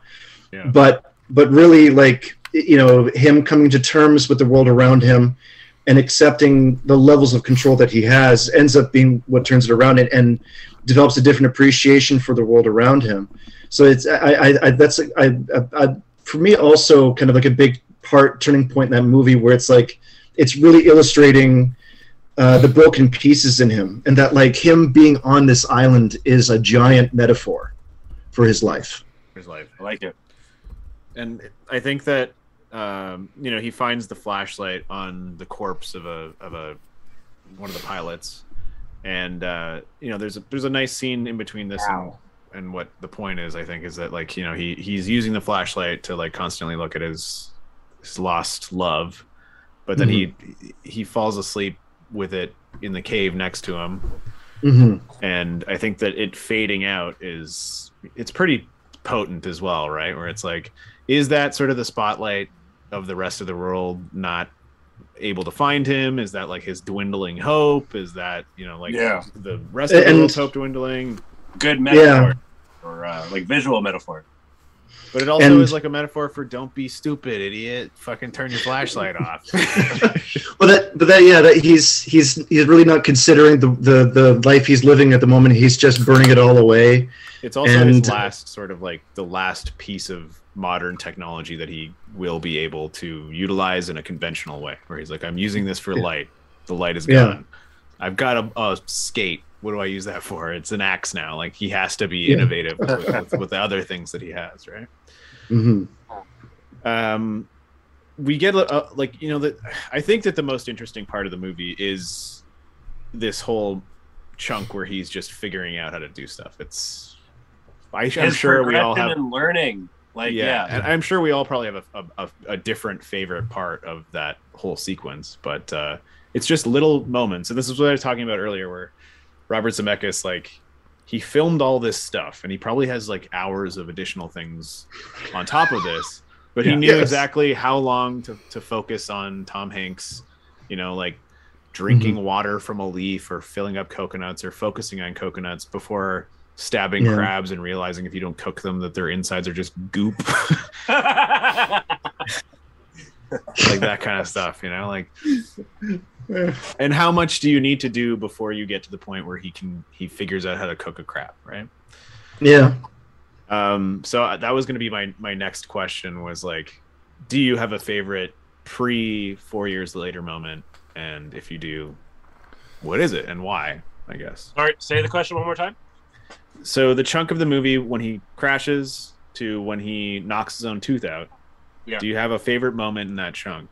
And I'm sure we all do. And I'm curious if we have the same one, if we have different ones, or, you know. I have an ineffectual one and like a funny one. All right, so why don't you go first then? I guess it's not ineffectual. It's probably the most effective turning point for the whole thing. He is using shale to do something, and it breaks, and he realizes that he can use that as it's very caveman. It's very caveman the way he learns different things in this movie. And when that breaks, and it forms like a thing that he can get the coconut now sharper point. Sharper point. Yeah. The other thing is, it's kind of connected to this. I don't know if he has the skates yet at this point, but when he climbs to the top and he sees the pilot that washes up, and then he takes the pilot and he takes his shoes off and he puts his shoes up to his feet, and he realizes that his feet are too big. But then the next shot is him in the shoes with the toes. Yeah, he's like sleeping with his toes hanging out. Toes cut out. I've always loved that, and I think I think those sort of tie together. Yeah, he made some sick, like, you know, the bro sandals that like hockey players and shit wear in the shower room. Like, he made a pair of those. Yeah. Like the Nike swoop sandals. Or flip flops, I guess. I have a pair of those, actually. A lot of people do. No, those are both good ones, and I'm glad, because none of them are the ones that I would have chose. Tim, do you have one? I hope it's not someone else. It's something someone else chose. But when he's trying to start the fire and ends up sliding the wood piece out, and it slices up his hand, and he just has this enormous meltdown. Yeah. And finally he has this explosion of emotions that he's been feeling this whole time. Yeah. And it's been like leading up with like the coconuts falling at nighttime and all that, all these little things that have been like adding onto the pile. And then and that is something as the kind of adult I am these days, I can not 100% associate with, but where you just feel that I like, and this too, and that's enough to set me off about every little thing that's piled up along the way. Yeah. And You're so never gonna believe what happened to me today, kind of thing. Yeah, and that's a part of what made me appreciate this so very differently, watching this now versus as a 17-year-old. That That was a very emotionally complex moment because his outburst had nothing to do with the cut on his hand. It had to do with everything up to that point.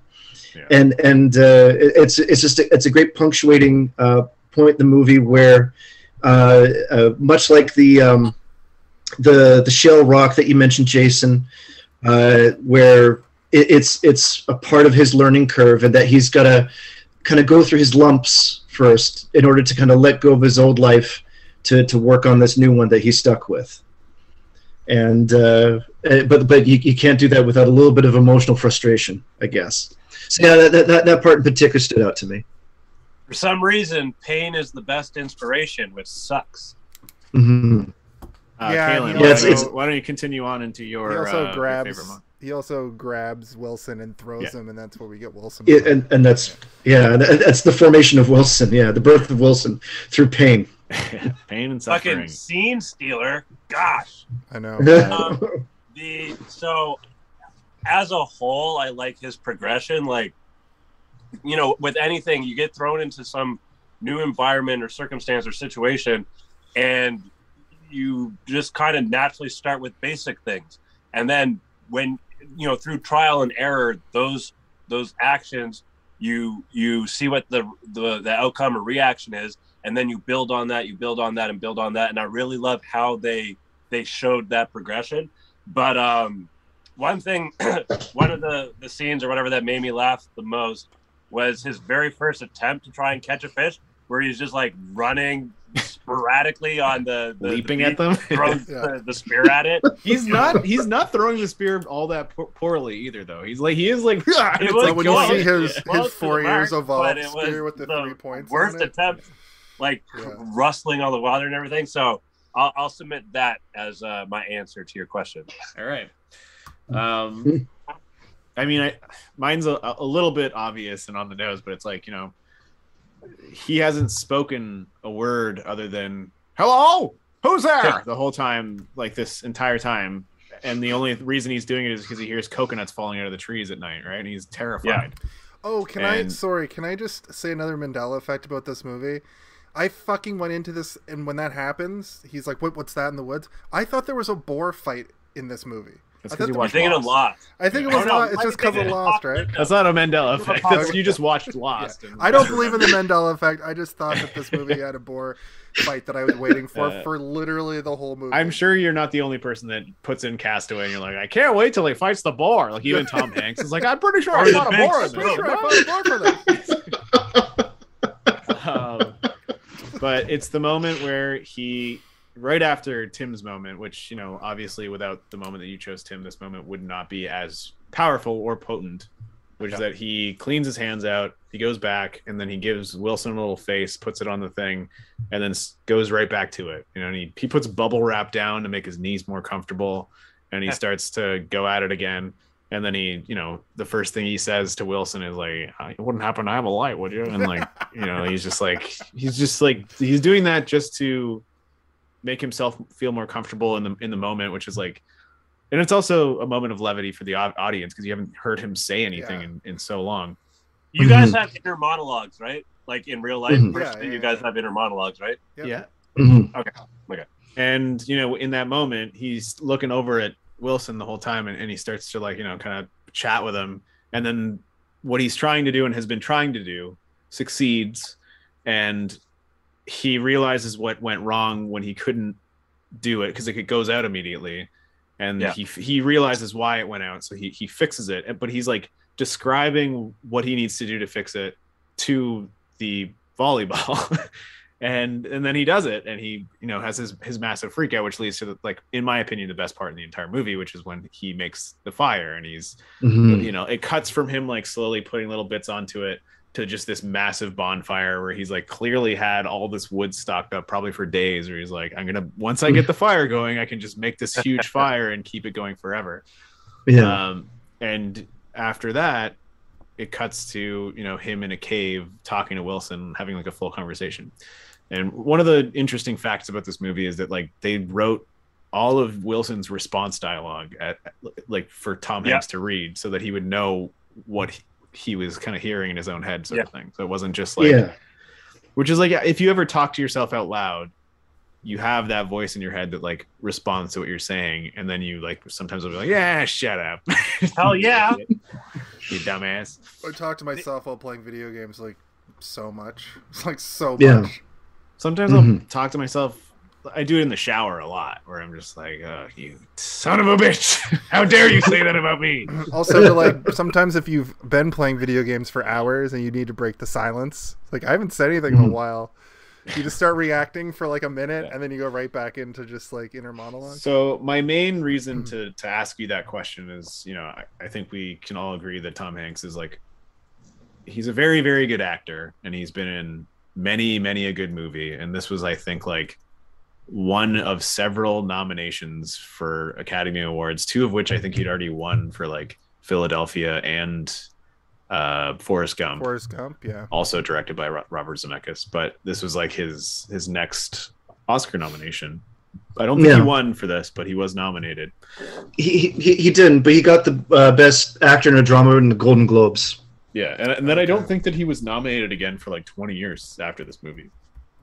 Mm-hmm. Yeah, Not even for Sully. Sully Sullenberger. Did you guys notice? So he has his tantrum. He throws Wilson.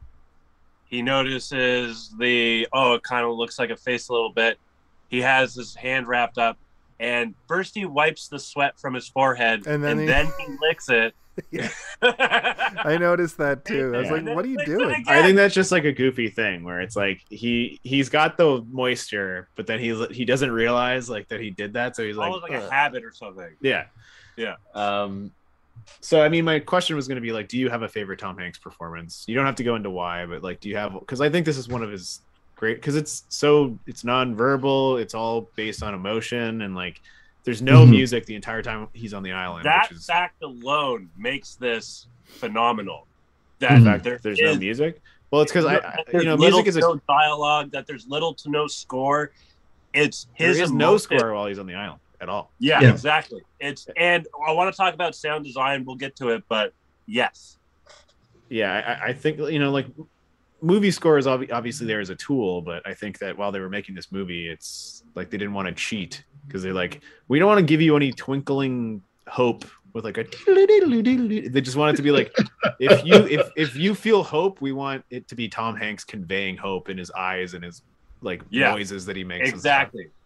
Yeah. And again, back to I think Tim, you might have mentioned it, but this movie is grounded in reality, right? They to have a musical score or musical tune or whatever to elicit an emotion in an audience takes you out of, or not to say it takes you out of, but it kind of makes you realize this is a movie. Whereas, as I mentioned earlier, when movie magic is seamless, when it's like invisible, when you don't even realize it, that's a mark of some amazing shit. Well, it's a magic trick at that point where you're like, wait a minute, you cast a spell on me.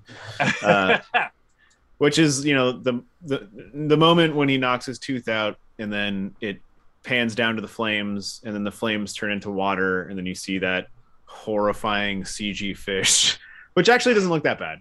But then it like gets stabbed and it pans up slowly to him standing on a rock and he's like putting his hand down slowly and he just looks like a scary man. You're like, this guy fucking... So he like Jason, you were saying, he leveled up probably about 20 levels since we last saw him knocking his tooth out with a skate right in his mouth. Would you guys? Okay, let me ask. Wait. We got to answer the Tom Hanks question. Do you have a favorite Tom Hanks movie that isn't Castaway? And I will be right back. We'll start. I'll go with next. Jason. You're not going to listen to our answers. You're going to leave well, us? I mean, I'm sure I'll get back before Jason's done. You can watch the playback. It's fine. I will say that I think that he's most transcendent in a couple of movies. One obviously is a classic that we've all seen. I think that if you don't mention this, you've got to really consider what you think is a good movie and what is a bad movie. And that film, of course, is Turner and Hooch. I assume That that's ending. a joke, but that's a funny joke. But that ending though, that ending is a lot to get through though. That's in true. Terminator. He did act with a dog. That is hard to do. That is a joke. My obvious answer is Forrest Gump. But that's like too obvious. A Beautiful Day in the Neighborhood I did see recently, and he fucking was so good in that. He was so good. I wouldn't say he was better than Castaway, because this is like a later Tom Hanks. Tom Hanks is kind of like not like, he's still a great actor, but he doesn't have to be anymore. So he doesn't, you don't get that same response. But I felt like, let his son do it. well, he's not a good actor, unfortunately. He's fine. But I he's think like Colin Hanks is okay. He's like but a he's not sitcom, great, yeah. kind of he's a sitcom no Tom guy. Hanks. Yeah. He has young. It's not the same. He has He's young. the lesser He's in his Hanks. bosom buddies. Period. I guess. Yo, Orange County, hilarious. Yeah, but that's fine. Okay. Orange County. It's a Jack Black movie. Yeah. But Beautiful Day in the Neighborhood. I thought that he made me think about my childhood for 2 solid hours. So, you know, I think that's a worthy mention of being up there with one of his best performances. That's actually was going to be my answer as well, and still is, because there's actually one part in that movie, especially where it is so incredibly nuanced that when I was watching, I was thinking they should be showing this to other people who want to learn how to act and say this is where the watermark is, and it was his rage issues that when they're interviewing, when he's being interviewed and they're asking Mr. Rogers about some of the history with his sons, and without even spelling out what those issues were, just seeing within like a second, like 7 or 8 different emotions wash over his face, in a lot of these like little micro expressions, and it's just like you have to have such. You'd have to have a lot of that on tap in order to do that in that one shot, and it's without dialogue and in that one little expression, and there's nothing happening music wise or anything else to really inform the audience of anything else that is happening. It's just Tom Hanks's face doing all the work in this movie for this one moment, and it really kills it. he says, And he says at one point something along the lines of like, everybody gets angry, and even I get angry sometimes. But you get the impression that what had happened in his life that they don't show in the movie is he used to have really bad anger issues and learned that if he just is centered, he can sort of get around that. And I think I agree. I know the scene you're talking about, and it's fucking like I remember going into that movie being like, ugh. This might be a disappointment. Like this might, because Tom Hanks, like I said, he hasn't done anything like huge in a long time, and that movie blew me away. Yeah, I think like, to that movie's detriment, like it's Tom Hanks and he's surrounded by a lot of people that some are kind of phoning it in. The main guy does a pretty good job, but there's other people in the movie where it's just like they're not up to bat as much as he is at the moment. Yeah, I think also like the way that the story is told in that movie is super beneficial to him as a character actor, because you're not really having to focus too much on him. It's almost like hearsay from every other character just talking about how great Mr. Rogers is, and then this guy who's like sort of like he's almost like speculative to like Mr. Rogers' powers, and then he's being entranced by them as well. I'm like halfway through the movie, he's like, this man is a genius, and he's making me feel like a human again. Yeah, it's a good movie. So you're saying I should check out that movie? Yeah, it's awesome. Yes, it's fantastic. Timeless. But like in a weird kind of reversal with Castaway, I think there's only one scene in the movie that doesn't really, or like outside of the initial beginning leading to Moscow. After that, there's only one other scene in the movie that doesn't have Tom Hanks in it. Yeah, and I think that's the thing that this movie did that was really cool, is they don't just cut back to like Helen Hunt a whole bunch of times, and they could have totally done that. Like, except when she picks up the phone and then passes out, which I think is the only scene, right? Exactly. Yeah. Is that the scene you're talking about, Tim? Yes, I didn't want to necessarily hit the gas so soon, but no, that's the scene I was thinking of. Yeah. It is also like super powerful because she's got that mom haircut, and then she falls over, and it pans Yo, over I like to like. Helen Hunt with short hair. Okay, it's great. She does look good. Kaylin, why don't you tell us your pick? So when you asked us in the group chat, obviously the first thing that came to mind was Forrest Gump, which great performance. Another one that came to mind was Big, which was a childhood movie for me. It touched on a lot of things that, you know, a fucking toy like a toy business. You make toys and stuff. Like, how awesome is that? Another one that came to mind was A League of Their Own. Durak actually mentioned that in the chat. He, a friend of the show, Durak, said that Tom Hanks was really good in A League of Their Own. Also, other movies, but his character in that one was hilarious. And that one, of course, is "There's No Crying." Steve, can you give us "There's No Crying in Baseball" in your excellent impression? There's no crying in baseball. Perfect. Perfect. But what I'm going to submit is Cloud Atlas. Oh. That's a weird one, but also, you know, a pretty good movie. There's parts of it that I love and parts of it that I don't, but yeah, like he's actually parts of it that I like and parts of it that I'm like, what the fuck is going on in this movie? Keith David is an Asian man all of a sudden? Nope. Well, I mean, I have a soft spot in my heart for Philadelphia because it was one of the first sort of like queer movies that like a queer represented person was like represented as like an actual person for me that I had watched and been like, oh, queer people are real and not just like caricatures that exist in movies to be clowns. Everyone had matching towels is sort of how queers were represented before Philadelphia a lot of the time. And it also is like a really heart-wrenching story. That does not have a happy ending, so it's not one that I'm like, you guys got to check out Philadelphia. It's gonna make you feel great at the end of the day. I know that The Green Mile is kind of like not great in terms of like what it represents with like people of color versus, you know, like old-timey storytelling, but it is a really good performance from Tom Hanks. He's kind of killing it. And I also do like Michael Clark Duncan, and he didn't really have a lot of roles after that movie, and he also was killing it in that movie, even though he's playing sort of like the stereotypical like magical black man, which sucks. But at the same time, hey, it's Stephen King, and that's he writes what he knows. He's like, every black person I've ever met is magical. Like, what do you mean? Stephen King has like 3 gears, and he's very good at them. So just let him cook. I'm actually reading The Stand right now, and it's only 2 of the 3 gears so far. But anyway, you're like, when is he gonna hit that 3rd one? But also, a lot of the other performances in that movie are really, really good as well.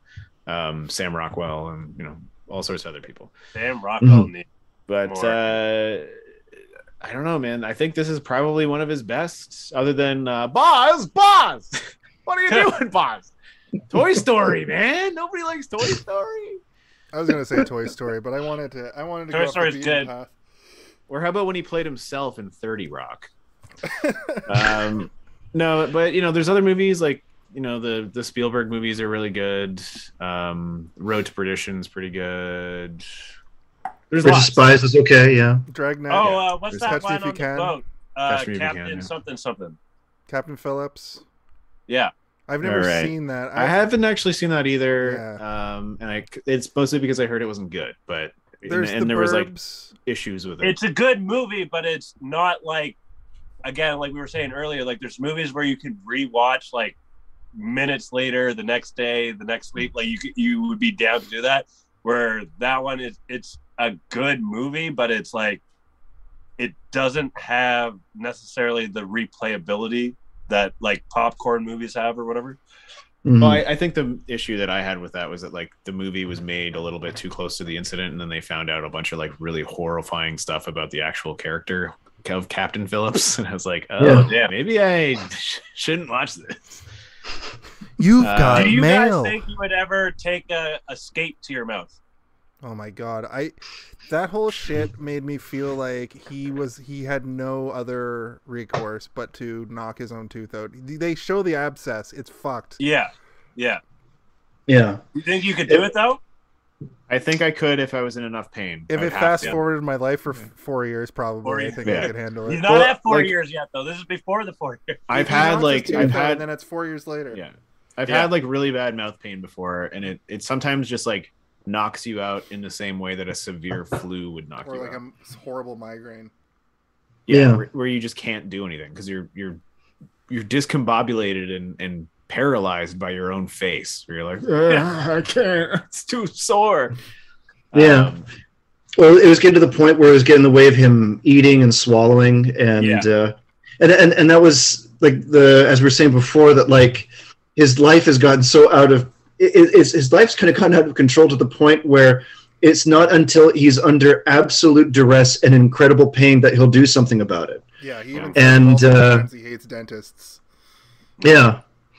That my dentist back home's name is Spalding. Yeah.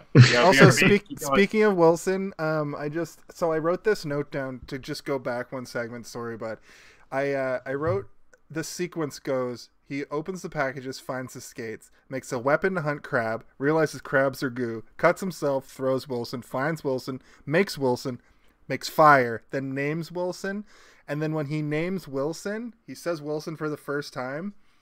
A thunderclaps, which when you're watching this for the first time, obviously you wouldn't pick up on that. But Wilson became a pop culture phenomenon to the point that you could go buy a Wilson ball with that handprint on it. Yeah. So they made like an actual ball and like officially printed it that you could buy for like years. Yeah. I remember it. Which is kind of like an action figure. It's the Wilson action figure, absolutely. So I really thought that the thunderclap when he says, "Oh, you're Wilson" or whatever he says, like I think he says, "So Wilson." So like Wilson. he just talks to him like Wilson already introduced himself to him like a couple minutes ago, sort of thing. Yeah. I was also gonna ask if you guys have a favorite Zemeckis, but maybe we should get into the second half. Yeah, we're past 11 here.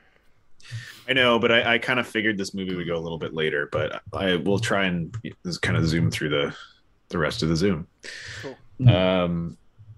So we did our Castaway, like our Hanks's. To answer your question, Back to the Future is my favorite Zemeckis.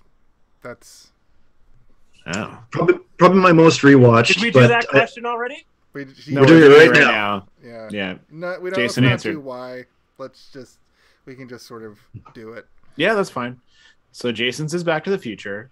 Which one? The first one? I like Back to the Future 2 better than Back to the Future 1, but Back to the Future 1 you would, because Jason loves that moment where Jaws 3D tries to bite a guy. Yeah, well, I just love his favorite part. It's my favorite sequel ever because it's a rare, like, great sequel, not just an It is a good sequel. Yeah, true. And it also, I love in time travel shit where they go back to like moments.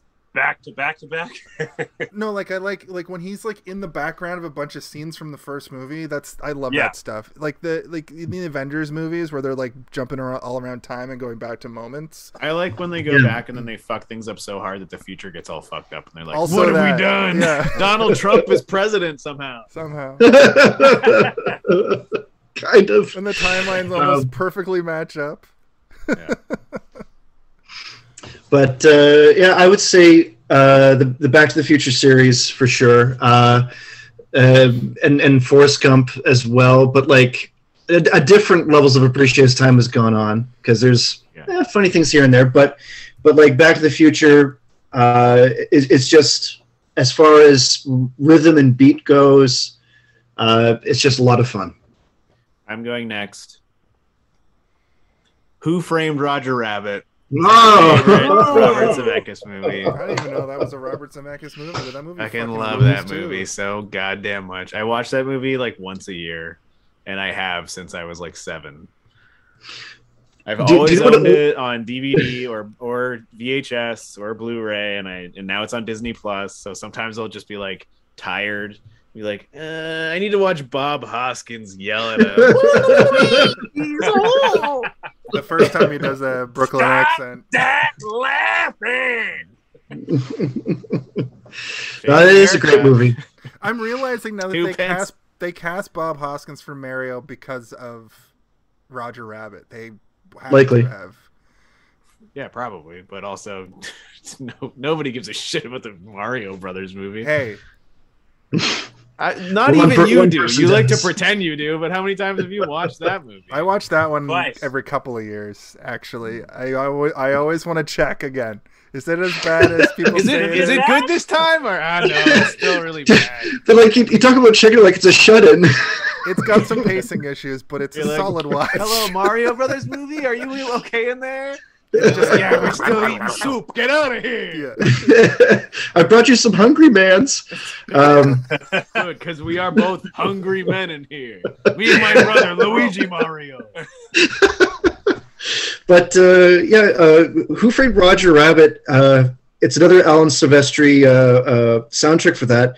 But for that one, I hear a mixture of both Predator and Back to the Future while I listen to that soundtrack. That's like last month we did, or last week we did Event Horizon, which is Alan Silvestri, and I heard he's jacking a little bit of Star Wars in there, and Steve was like, "No, I heard some Matrix in there." Listen, guys. They're all pulling from like classic composers of like the 17th century. They're not jacking anything from anywhere. You guys are like, they think they're all these like orchestral thieves, like composers who are like, we got to get into the Silvestri bank and steal his interlude to this specific movie. The only original composer is Ludwig Göransson, who does the Star Wars movies. Who's jacking culturally from every culture that exists other than classic, like, European composers. He plays whatever that instrument in the Mandalorian. The reason that I like Who Framed Roger Rabbit is because it did something that has only very recently been achieved, which is, like, compiling universes that we love and showing them on screen together. And it was, like, a crazy thing to me as a kid, and they'll never be able to accomplish it in the same way again, where they're crossing IPs and having these handshake deals and like stuff that I didn't even know about when I was a kid. But I was like, Bugs Bunny and Mickey Mouse are both parachuting next to Bob Hoskins, and Mickey Mouse is like, oh, I think he's gonna kill himself. Like, they're never gonna have Mickey Mouse making a suicide joke ever again, you know? I'm surprised Big Disney didn't come over and be like, cut that out of that movie. We'll put it on Disney Plus, but you got to cut that shit. I think out. Big Disney was like, that's hilarious at the time, because it was like what's they his were name? failing. Eisner was just like, listen, we need to get a little more edge on our characters here. Because that was a Touchstone movie at the time too, and Touchstone was the darker Disney stuff. But Disney wasn't also, the viewers grow complete up. nosedive at the time. Kaylin, what's your favorite Zemeckis movie? If I could, prior to answering that question, just to add on to your question earlier about the segment from landing to before the 4-year skip, when he's collecting the packages and then he finds a package with a dress and then he holds it up to himself, I enjoyed quite a bit. That was fun. That was a good little visual gag. Yeah. To answer your question, though, so I'm actually a little ashamed with myself for not knowing more of I know his work and I have it, but not knowing that he was the one that did it. But when you posited the question in the group chat and I looked him up, what's the movie? God damn it! Jesus, get it. You don't know his filmography. What the fuck movie is it? Okay, so you guys gave some answers, good answers, great answers. It's not the Polar Express, is it? I will submit Matchstick Men. Matchstick Men, okay. Okay. Matchstick Men is a very fun movie. All right. With Nicolas Cage and Sam Rockwell. I forget the girl's name, I'm sorry. Wasn't John Goodman in that as well? Allison Lohman, I'm looking at it now. Not that I recall. I've only seen that movie once. A fun little twisty turny, what's it called when you psych him out or whatever? Who done it? Yeah. It's a who done it.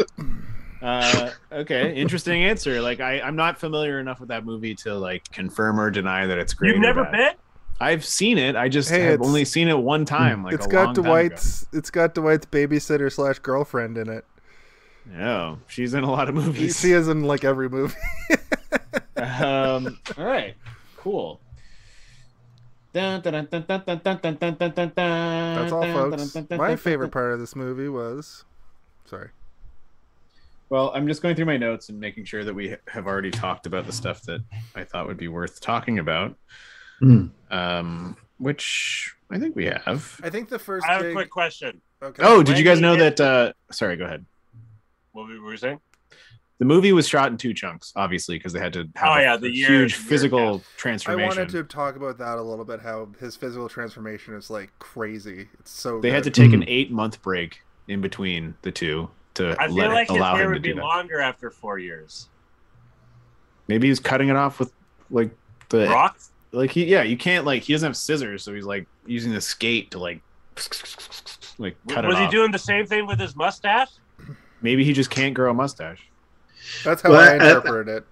Yeah. There's actually a thing where your hair stops growing where it splits and starts breaking off and deteriorating from there. That's why when people are trying to grow their hair out, they have to actually cut off their split ends to grow it out more. Gross. Yeah. So there actually is a capped length of hair naturally without cutting. God And bless also, you, Tim. Thanks he for had being no. here. Well, he had no hair products on top of that, so like he wasn't regularly washing his hair and his beard. Yo, like, hair products aren't good for you. I'm going on record right now. Cancel me if you want. This is a hot take. I don't know if that is. I'm pretty sure people have been saying that since the beginning of hair products being invented. Yeah, it cleans all. There's the a natural stinky grease. old man who was like, "Those things will kill you." And everyone was like, "You smell." Yeah. You need to wash your beard, Granddad. It smells like gravy and like bad old gravy. Smells like the soup we had a month ago. like gravy and bad old gravy. That's the gravy from last year's thing. There's layers of gravy in this here beard. So the interesting fact was that Robert Zemeckis did this thing where he was like, I want to make these 2 movies, but I need to take this huge gap in between in order to like get Tom Hanks to acting condition for the second chunk of the movie. Yeah. So what I'll do is I'll scale down the movie that I'm going to make, and I'll spend the majority of the budget on 2 stars. And he got Harrison Ford and Michelle Pfeiffer to star in the movie What Lies Beneath. And he just made a little short little haunted house movie in between filming the first and second halves of Castaway. I think You that's know great. what? That movie also did very, very well. So he just like made That's a like banger $1 billion cast. for I kind of want to watch that. and he filmed them in like the course of like a year and a half. Like he filmed he was like a machine. It's crazy. And I think that's the reason now that they keep letting him do all these fucked up CGI movies that nobody actually likes. They're like, "Hey, Rob, can you go back to making a Castaway and What Lies Beneath?" No, I want to make a movie starring Jim Carrey where he plays every ghost and Scrooge and the little kids and all of them. It's going to be Jim Carrey going nuts. And even Jim Carrey's is like, I don't know if I can do this. But he did it. What a series of unfortunate events. Oh my God! Is What Lies Beneath like a romantic horror? It's like a movie where like a ghost like possesses Harrison Ford to like cheat on his wife or some shit, and then his wife is like, "You're cheating on me," and he's like, "I'm not cheating on you. I was having sex with you." And it turns out he was like having sex with a ghost or something, and then she gets possessed by a ghost. I don't know. It's like a Hitchcock movie basically, where everybody's mistrusting each like other. That movie where there's a lot of sex involved. Like that movie where Anna de Armas fucking and her friend go to fucking Keanu Reeves house, and he used to cheat all the time, but he can't cheat with the two world's hottest ladies show up at his door all soaked. I don't think it's so like that. Shitty. No, I think it's a little bit different. The movie's so fucking bad, dude. Well, I think that What Lies Beneath is Skinamax movie. Yeah.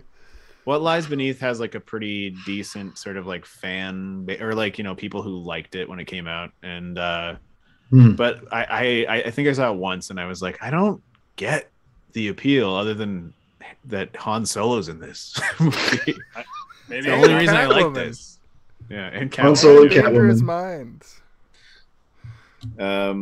Dangerous Minds. So- that's the word I was looking for the other day.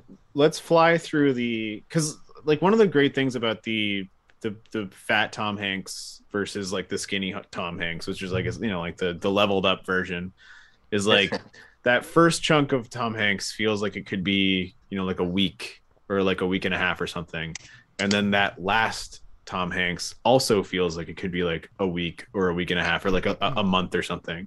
4 And then weeks. there's 4 years in between where it's like you can just fill that void. Like you don't need to see any of it. They didn't need to be like 2 years later, a year later, 3 years later, Yeah. and then That's him what I building the raft. Like you started can to say, fill in the like, blanks. you All get- they needed to show was him nailing a fucking fish from a 10 feet away. But And we just do- hitting it. pose it. We Yeah, do it- get to perfect. we do get to find out what the most traumatic thing that happens to him is during that Yeah. time, and that's him staging his own suicide. But the suicide would have failed. He wanted Yeah. to test it. He gets up. This there. is also the other Mandela I wanted to talk to you guys about. Well, I'll just finish what happens basically. Wilson is constantly reminding him that he almost ended his own life. And the way that he did it was he made like a stick figure man out of a log and threw it with the rope. I think the log was already shaped like that. Well, whatever. Yeah, but you could call it an effigy because it has arms. It's kind of and an a head. effigy, yeah. Yeah. And he determined that if he had done it, it would have snapped. Like he went to the top of the peak. We didn't talk about the peak at all. The peak on this island is one of my favorite parts because the first time he goes up there, he really sees that he's alone. Like there's nothing anywhere. He can't see anything in any direction. But he goes up there. He climbs up there. He throws the effigy. It breaks the branch, and he realizes that what would have happened wouldn't have been a quick instant death, but he would have instead fallen to the rocks below and potentially bled out, which is not a death that he wanted. He's kind of a wuss of a guy, he kind of wants everything. But yeah, you don't really find that much detail out until later. Like you know that like he's like, I don't want to go back up there. The weight would have snapped it. I would have, whatever. But but Wilson is basically telling him like, there's 30 feet of extra rope up there, and he's like, I'm going to be short on the rope, so I need to go up there. Because he's trying and to get the build rope. this raft to leave. Yeah.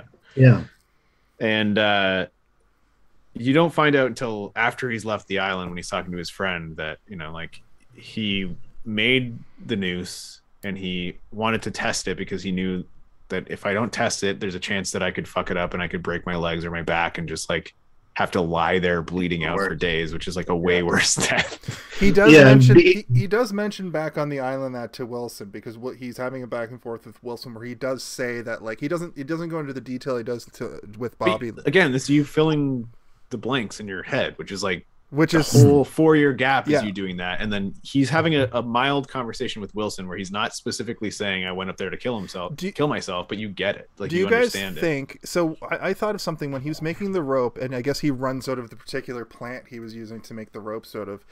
Do you think it's possible that he could have run out of like supplies around the island eventually? Well, if he wasn't planting things, right? And like I don't know how long it takes. I mean, he would have been able to catch fish forever, right? I assume. Like if it's assuming, one person hunting fish on Eating an like island one of fish that and size, one crab every day, yeah. yeah, like he But would could be he? able to. Do you think he What other lived there for supplies do you need, 40 though? years? Do you think he could have burned down all? Because a tree takes 40 years to grow, right? So do you think he could have clear cut the whole island eventually for firewood? And, yeah.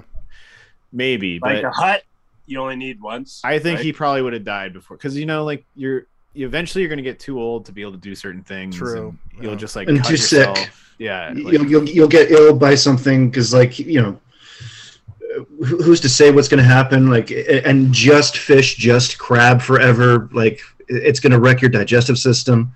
But like eventually he was just going to wear out and die anyway, no matter what. Also, fuck a gym membership. Go get stranded on an island. You want to get fit? Go do try the some castaway diet. I assume they did the second half of the movie first, and then he bulked up to do the first half of the movie. I believe, yeah. I thought it was reversed, but I think you might be right. It's way easier to put on weight than it is to lose weight. Yeah. It could have been that he had to do the first part first and then the second. But I know that he didn't do anything between, so like I don't actually know. That would be so intimidating though, where they're like, "You gotta lose all your fucking chub, bud, for the second half." 8 months. Well, some of it, I think he put on weight though for that part of it, right? For that part of the character, like he put on extra, like a lot, 50 pounds. Yeah. He's looking like he's been eating Wendy's and Russian McDonald's or whatever for a while. Can we give a shout out to the cool sundial calendar in the cave? Yeah, I like it's crazy that he was able to. Those are the other parts where you're like, okay, this guy's on another level of like being able to track the sun and shit. Like, I would maybe do that eventually, but I think in 4 years I would maybe just start to be like, wait a minute. I wouldn't have already had a full chart made. I wish there was a throwaway line or something that he asks what the date is and goes like, I was off by this much or something. Nice. Like that. Yeah. I was only off by like 2 days. No, all he wanted was a Dr. Pepper and some ice. That's true. Yeah, this guy like Dr. Pepper. I love it. Dr. Pepper. It's my favorite drink. Yeah. Get out of here. Dr. Pepper and rum? Why are you ruining your rum?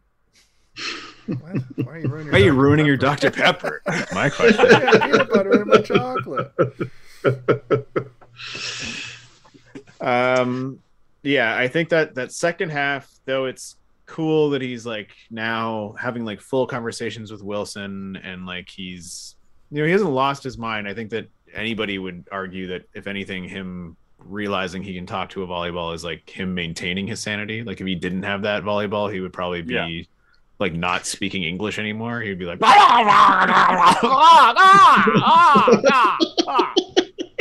It's also a good little cheat code. Like, so one, it plays into the story for that fact alone of keeping his sanity, right? But it also is kind of like a cheat code to keep the audience engaged, to have right? dialogue in the movie.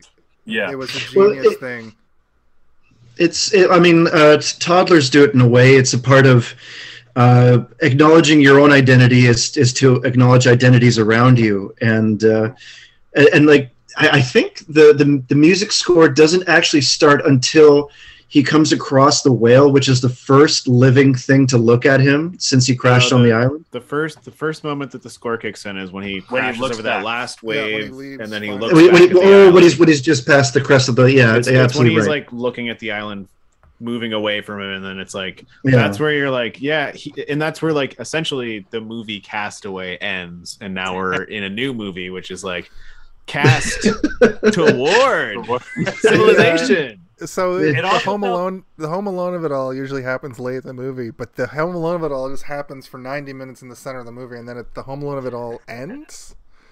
I think this is one of those movies that has like fucking 12 Home Alones of it all going on throughout.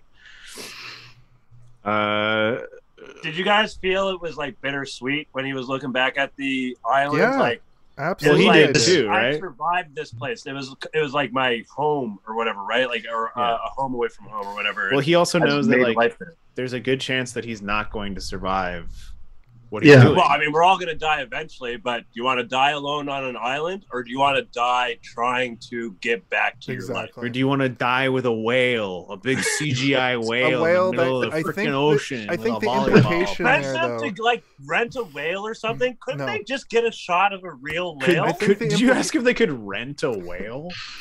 I think the implication of that whale, though, that's interesting to me that I kind of learned is the whale keeps like waking him up at all these like crucial moments. Yeah, I think the implication is that the whale is now sort of like starts following him and is almost like his guardian angel sort of character. I think so. Like, you know that when the wings fly away, that whale is like supposed to be like the wings coming back, and it's like an angel looking over him, and like I would assume it's the same whale that's just following him and being like, "Who's this motherfucker floating around?" Whales are supposed to be super intelligent too, right? It'd be great if a whale came up and had the little porta potty like as a hat. That's like a Studio Ghibli. I want to see the Studio Ghibli. I want to see the Studio Ghibli version of this movie that just has all kinds of crazy shit like that. This is like a obviously the moment when Wilson goes out into the ocean is like, it's a very heavy moment, and then like it shows him like weeping for, I would assume, like a full day, if not several days, of just like crying about Wilson being gone. I also, Mandela, remember like a shark showing up. I'm like, isn't there a shark that shows up at some point? But it's like, no, I'm just like putting every other shark movie in my head. You're putting every raft. There's a raft in Lost where they try to raft out of there. So it might be another one of those moments. I think they deal with sharks on that as well. Do they deal with sharks and then the others? But then there's also the point where Wilson says, we're going to need a bigger raft. And I was like, Wilson, chill out. I know you've seen Jaws 47 times. Sorry, Tim. Well, yeah, I was just saying, I think that everyone watching this movie was almost half expecting, well, there's got to be a shark scene. And that would have been the easy thing to write into the movie, but then it would just get wackier and weirder at that point. It's like 1,000 times better that a whale is almost maybe escorting him to like an oil or what, like a cargo ship lane. Yeah. And like the whales are probably, because whales are supremely intelligent creatures. Like they're not dumb fish. They're just like, if they see a thing, they're like, oh, I'll go back here at some point. And they probably were like curious or whatever, right? Seeing this guy, because like they came up and looked at him, and they're like, "There's a thing living on this raft. Like, let's go check this guy out every once in a while." There's some stinky man on a raft here. What's going on? It smells so bad. It smells like he hasn't washed his beard in like a fucking long time. And But like the whales wake him up, as was pointed out, like as the cargo ship was coming past and all that kind of stuff. That like, they were kind of escorting him, and his last look at the island is almost like him kind of saying goodbye to, not necessarily a bad part of his life, but a part of his life that was becoming dysfunctional. That these familiar, comfortable things that he had become accustomed to, and then taking that step away from all that to actually make the effort to change. And it's scary, and you don't know what's going to happen, but you kind of have to shed that old life away in order to do that. So I kind of interpret that leaving the island behind and leaving behind Wilson was a part of leaving behind that life. That Wilson is a resident of that island, and I thought about this, and it's if Wilson survives this, and now Chuck just has this fucking decrepit thing in his garage. Goes into like the airport. Under his arm. He goes out into his garage and like talks. He's got like a new girlfriend. He's got the new girlfriend who made the thing. He goes out into the garage. I got a good feeling about this one, Will. Yeah. He's like, Helen Hunt shows up and she didn't remarry, and he's like, so this is my friend Wilson. I made friends on the island. And she's like, And then he has that monologue with Bobby where he's like, and I lost her all over again because I've got this weird decrepit person. I heard a joke on like another podcast like years ago, which was like Wilson floats away, and they're like, it would be the craziest joke because if he came back and then he goes to the airport and Helen Hunt has Wilson and she's like, I got remarried to this volleyball. He's like, he showed up like 2 weeks ago and we just really hit it off. He reminds me a lot of you, actually. The strong silent type. Yeah. Yet I always know what he means. I did want to mention that there are like several moments in the movie that like again build the pacing. The pacing builds it to ultimate tension, which is like he almost misses shit constantly, and as the audience you're like, oh god, you're gonna miss it, you're gonna fucking miss it, like when the ship is there and he's just like and it's like almost like the ship is about to leave and you see the people like talking to each other on the deck and he's like, Kelly, come on. But like when he goes to pee and he keeps looking around while he's peeing in the middle of the night and you just keep seeing the light blinking on the what was that light? Horizon. It's the shipping. It's the ship. Yeah. Oh. Like that's how far away it was. Like a light goes forever across the horizon, right? Like, but the tiny flashlight does not. Yeah, you know, you'd be like, it's not gonna work. But like that's SOS. It's Kalen. Like he keeps doing it until the battery goes out. He's like, fuck. But like that's why the first escape attempt is like pure desperation, right? Like he should know that like light can travel that far, but there's absolutely no way that he's gonna make it to that boat on that tiny little fucking rubber raft. And even at that point, he's been looking at that, at like not the horizon, but like the way that there's like a small wave and then a bigger wave, and then like when he gets to the actual ocean, there's a huge tidal wave that keeps happening. Yeah, he learned from that. At least he knew what he had. But he to also do. learned like when he can go, because he's been watching it for years, March and he's to like, April. yeah, within these months, that giant wave is a lot smaller, and we can get through it easier. And the wind. The wind's going in the other direction. Show don't tell. Yeah, when he has that little the fabric on the stick or whatever, and then then the wind changes. Yeah. I liked that a lot. It's a good movie, man. It's good. It's smart. It's fun. It's great. It's super depressing. Question. He still had the paddles on the raft. Why didn't he paddle over to Wilson?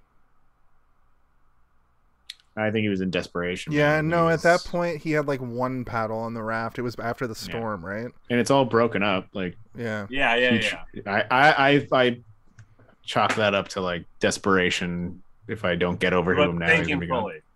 Yeah. Also, he's probably hungry as shit. He like didn't bring food with him. He fishes a little bit. Also, are fish at like the surface level of the ocean? Aren't they like?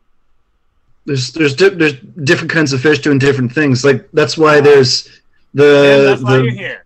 that's why there's all sorts of like gulls that can go out far and do like as like ducks do like a little dive and get them. Right. True. Yeah. Yeah, I guess this is where we get him back to the main world. Yeah, there's not. We kind of covered a lot of it. I think a big moment for me in this is when they have the little party for him, and everybody leaves, and he's sort of left with like the table of food, and he picks. And you're up like, didn't they ask him what he would want for his own party? It's like anything but crab legs, please. Yeah. But huge crab legs. It's a giant Dungeness crab leg. Like he said he wants lots of crab legs. Like his friends aren't even listening to him. But the other part that's great is he picks up a barbecue lighter and lights it. Look how easy it is. Yeah, and just I did like that because it's like, you know, he's realizing the mundanity of things in this room. Even just this tiny room has everything that he could have needed to survive. Another small moment like that is when he's in his hotel room and he's... Wait, hold on. But why would there be a barbecue lighter in that room is the real question. Were they lighting like a birthday cake or some shit? Just a lighter. Just a lighter. Why was that in there? I assumed they had a little like fondue thing going or something like that. Fondue or a cake. Congratulations on surviving 4 years on an island. It's your 4-year Here's some anniversary. fondue. We got you crab meat and a bunch of other raw fish on top of rice. Sushi, right? Yo, you probably like it sushi, because you were right? out there so long. Did it look like the sushi was wrapped in electrical tape for you guys? It'd be funny if it was, but that would be... It's probably just seaweed, but yeah. But another moment that plays into this too is when he's almost like a man returning from war and has severe PTSD, because when they show him in the hotel room, all of his blankets are pulled off the bed. He's laying on the floor, and this happens to like actual veterans with PTSD. They can't handle like the softness of a bed. People that have been in prison for a long time, it happens to as well. He's laying on the floor. It looks the same as it was in his cave. He's got the timepiece open, and he's got a flashlight, or he's not a flashlight. He's turning the light on. He's turning the light on and off, like in that first moment. Which hit me hard. Like I don't know why it hit me so hard, but I was like, "Fuck, man! What a good."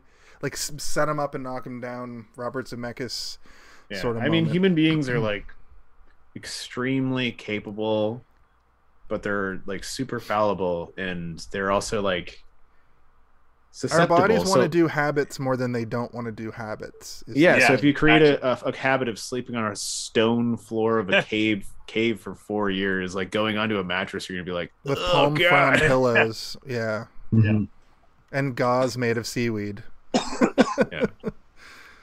But it helps to once again ground things in reality, where like it's not like how it would be in a TV show in the early 90s, where like if you look at any episode of Star Trek Next Generation, we're like, oh, Geordi had his mind wiped, he became an assassin, but next episode he's on a date. You know, so like in this, it's just like he's been back in civilization for a couple weeks, which makes sense because probably to bring him back from the brink of malnourishment and all that. But even still, that like it's not just getting back into the swing of things right away, because they even punctuate that by his friend saying to him in his last little farewell at the end of the party was that we're going to bring you back to life now. But like it's not that simple. It's not as simple as saying it. It's going to take a lot of and there's time like and people effort. talking about meetings and stuff, and he's just like, Are you kidding me right now? Fuck you. Yeah, like we got to catch up on fishing. He's like, I've done all the dead. fishing possible. Like, guys, we should do a little fishing. It's like, Yeah. oh god, soon, can I bro. punch these people? Am I allowed to? Or And do you know what that does? That brings us to Jason's theory corner of the week. And do you know what my theory corner of the week is? It's so stupid. It's so dumb. So in this movie, we notice that Tom Hanks' hair, or Chuck's hair, gets very sun-kissed. Okay? Sun-kissed. It Yeah, grows golden out, blonde. It grows out, goes golden blonde. When he gets back to land, right? He cuts it off, and Still has a little he's bit. still got what we now colloquially know as as frosted tips. I posit that this movie is where the frosted tips phenomenon came from, and that's my theory corner for this week. this movie came out in the year 2000, and I'm pretty sure NSYNC was popular before that. Yeah. We are your fire. That's the wrong. I'm pretty sure boy that- band. So I should say that I came up with this theory, assuming this movie came out in 1996 or 97. Right before the movie, I looked up the movie to do a post about it, and I was like, the year 2000. So this is assuming the movie came out in the 1997. It takes place in 95, 99, though. It does take place in the year Back Before the 1995. Bears and Oh, maybe that's why my brain's broken about it, about the timeline. Anyway, Could be. Oh, I have a and question that's for you been your guys. Mountain Dew, Perlator, FedEx, Panasonic, Jason's theory corner of the week. Elvis. Elvis theory corner of the week. Was there any I'm significance? Elvis and I love marrying 15-year-old girls. Isn't that how his music goes? I think that was Woody. That's most No, of them. Elvis also married a 15-year-old girl. That's most of them. Oh, I was- God. Okay, was there a significance to there being 4 years later on the island and then 4 weeks later when he gets back to civilization? I think they just wanted to have like a unified number. Unless there was some sort of like math thing that was going on throughout the entire movie that I didn't recognize, because there was like 3 hours and 4 minutes at the beginning of the movie, and like, Yeah. so I'm like, I don't know what the number 4 is significant to, but maybe there's something. Well, I mean, yeah, and the idea of like it takes a month for the ship to pick up this guy, get some kind of story out of him. If they speak his language, verify what's going on, and make those connections. And then FedEx all of a sudden shakes awake and says, "Oh yeah, that's our guy." Meanwhile, he's staying at a hospital. So yeah, I would say that's where my mind was with the 4 weeks. Was just like it's not the next day. It's a little bit of time. Yeah, and I mean they do keep using the number 4, and I don't know, and like, you know, who knows why. There's probably some weird reason. Robert Zemeckis divorced his wife and then married his like burlesque dancer wife a little while after that or some shit. I married her 4 weeks later. Yeah, 4 There's weeks. 4 letters in Rita. Rita. Yeah, my wife.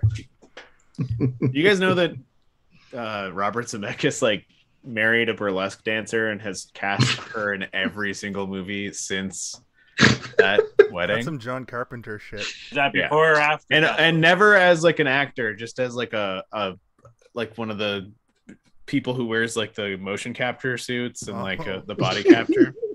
And his wife has giant breasts, and he has so many giant breasts in the movies. Crazy. Except for Helen Beowulf, Hunt. the movie that comes 2 movies after this one, there's like this one lady who's like, I want some freaking meat, and she's got like giant tits, and you're like, that's his wife. His wife is that person doing that. Like Robert Zemeckis is like, hey baby, you want to be in my new Beowulf movie? You gotta shake it. Now, computer guy, I want you to get one thing straight. You better give her big knockers, or you're gonna get something coming to you. And better than ever. They better be the biggest tits you ever saw. He's like a weird guy, man. He's just like a weird, horny man. Well, that school of directors had a funny thing of dating their the kind of people they chose to date. Because like Steven Spielberg ended up marrying for a little while the lady from Temple of Doom, I think. All that kind of stuff. So yeah, there's always a funny history of these folks. Weird nerds. Lois Lane? Like, these ladies like us now? Hold on a second.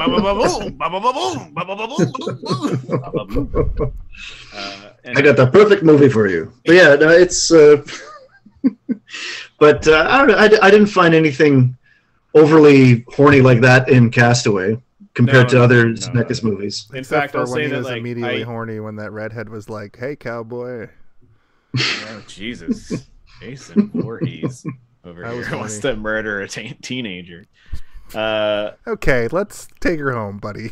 I called you Jason Voorhees. I know. The classic murderer of teens. No, I just wanted to say that like when I was younger and I watched this movie, that scene where Wilson flies away and is like, it's super emotional, and you're like, oh my god, his best friend is off to sea. It didn't really hit me in the same way as it did when I was a kid. I still got a bit of a lump in my throat, but I gotta say, like that scene where he goes to the house and they have that conversation and you realize that she never really gave up hope, and she like was tracking all the searches and stuff on her own, like outside of everything.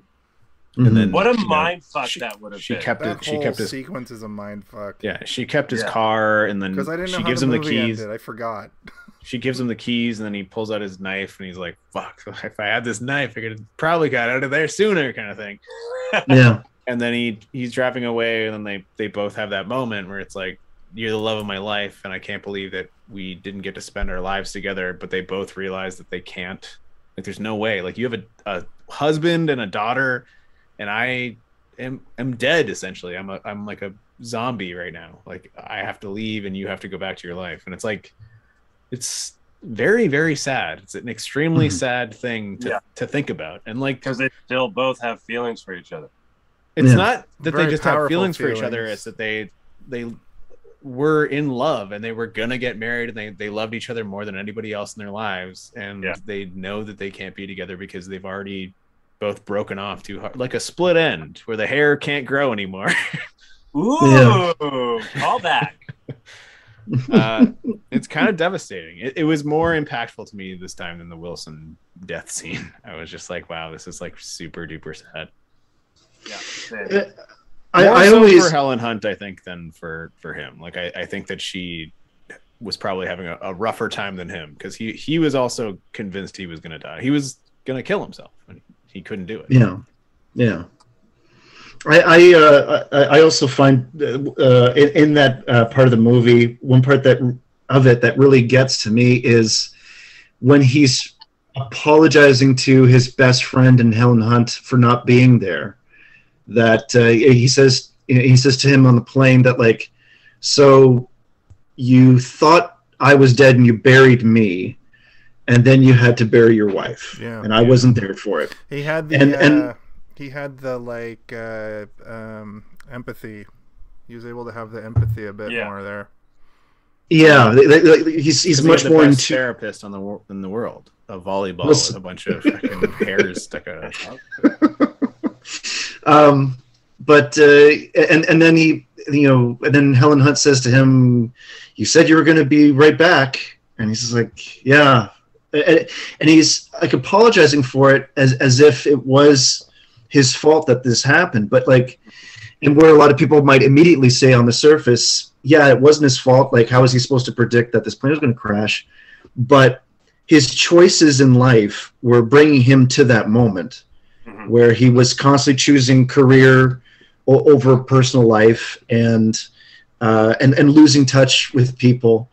that something was about to happen regardless, to really tip him over the edge, and lose touch with everybody. And so it's interesting to see him taking this responsibility, that he's saying that like there's certain aspects of this that were really my fault. That if I managed my life better, if this were to happen regardless, then at the very least there wouldn't be all these loose threads left in people's lives as a result. So that's actually one part of the movie that I really appreciate watching as an older person now, of like taking accountability of your life and like your history. Because as we were saying that, like, she was saying that, like, I can't let you go, you're the love of my life, but they have to move on. But the only way to move on is to kind of acknowledge that, yeah, she was the love of his life. And that will always be the case, but the situation it just won't allow it anymore, and he has to move on. So that part of the movie also is like where the hammer hits the anvil for me. Well articulated. I like that. I have a question. That makes me sand. Sand makes me sad. Makes me sand. I'm just thinking about the island that's full of sand. 7 months old. Lies. Is that a lie? I'm pretty sure she's 7 months old. I don't think they ever say it. Well, she's in a high chair and she's she looks eating. like she's like a year or two in the pictures. Yeah, maybe. I don't know. Maybe I'm thinking of something else. Oh yeah, I'm thinking of an episode of Judge Judy I watched. Let's do our final thoughts. Let's do our final thoughts. Yeah, she's too young to know what's going on, I think. But yeah, final thoughts. I feel like Tim just gave us like a really great final thought. But Tim, if you I'm have not any ready other... for final thoughts yet. I have a couple more questions. Okay. Can I go to the washroom? Because I didn't know it was going to go this long, and I gotta pee.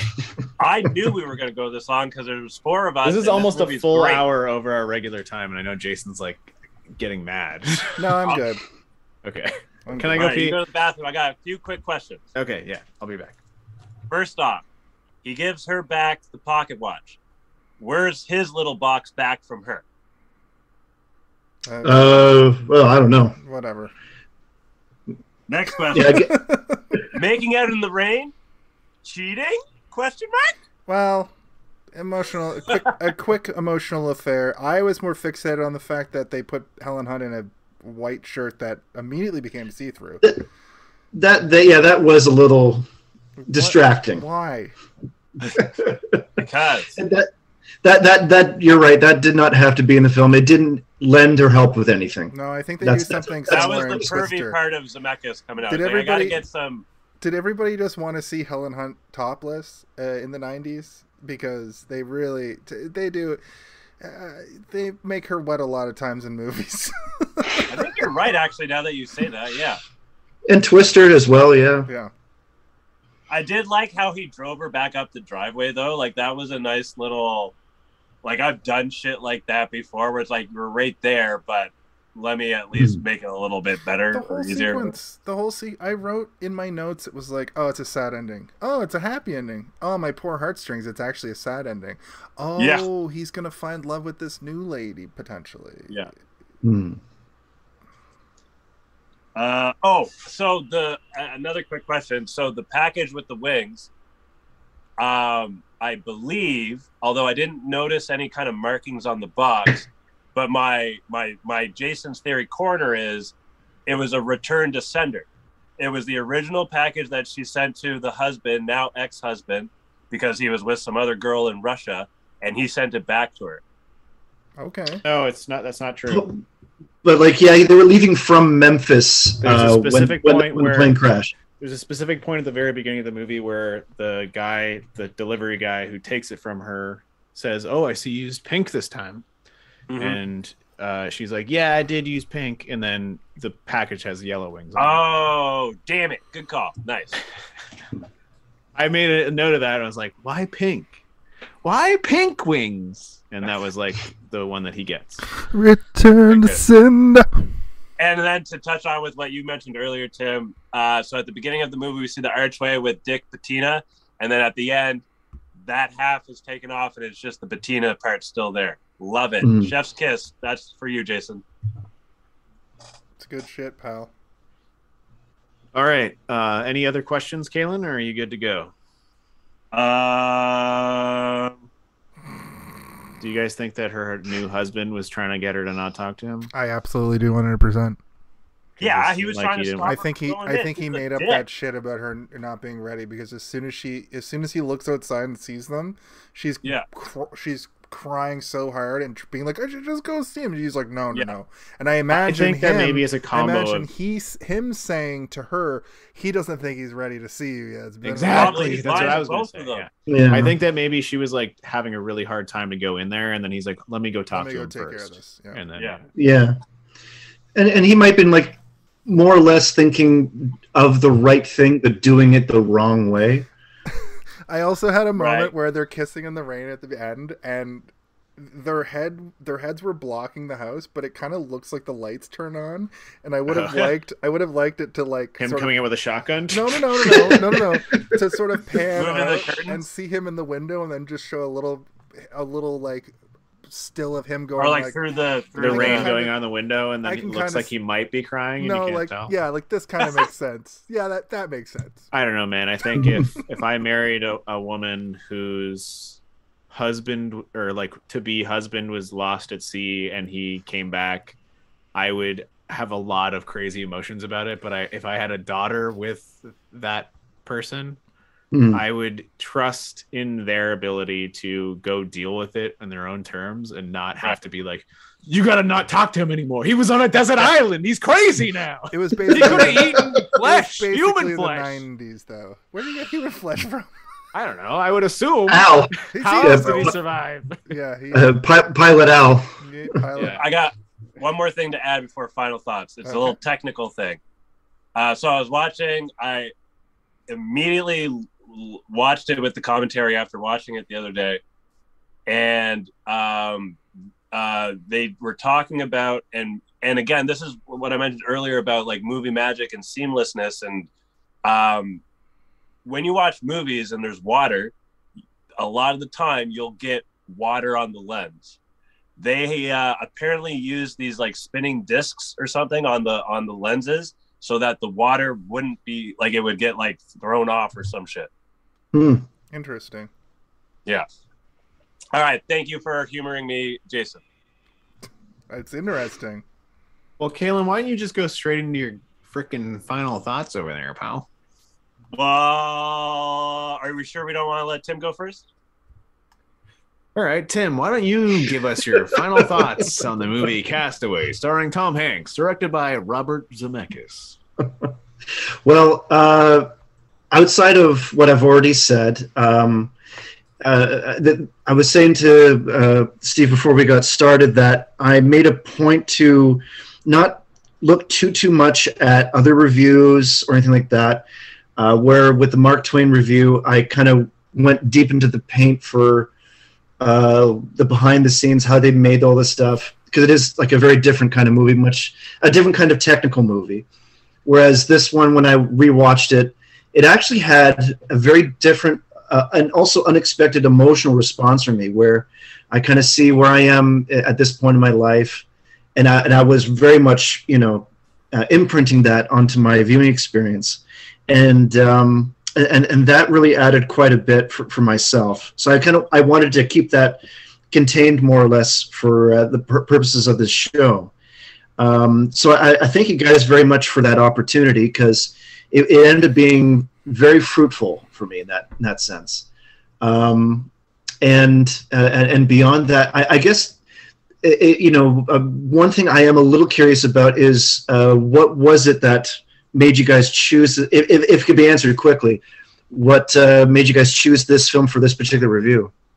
Well, I had chosen 4 movies for this month that I deemed this month Isolation Month, where I wanted to choose movies where people were isolated in situations that they could not potentially escape out of easily or ever. Ironically, you chose this, I think, before you had this month that you've sort of been going through.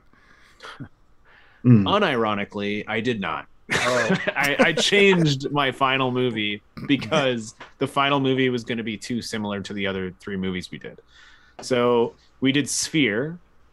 You've seen Sphere, Tim? Yes. Have you seen Sunshine, the Danny Boyle movie? No. They go to the sun. It was also good. Oh, yeah. I know of it. I haven't seen it, though. Okay. And then we did Event Horizon.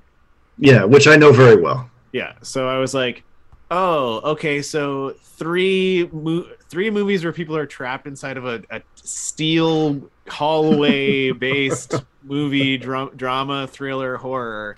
And then I was like, and then the next one I was going to choose was Underwater, which I hadn't seen. Okay. And it would have been the same thing, I think, again, but maybe it would have been great, but who knows? Did you ever have Moon on this list? No. Okay. I had a very specific list. Moon was on the list of things, but it was not ever like a contender because I don't really like Moon all that much, and Kevin Spacey needs to get the fuck out of all. Oh yeah, I forgot he was in that. Yeah, okay. Even acknowledging movies he was in, but and I decided like, what's a weird isolation movie that we can choose? And I was like, Castaway is like the ultimate isolation movie where he's so isolated that he has actually no one to talk to or interact with except for a volleyball. So I decided to like stray from the formula. And we're glad you did.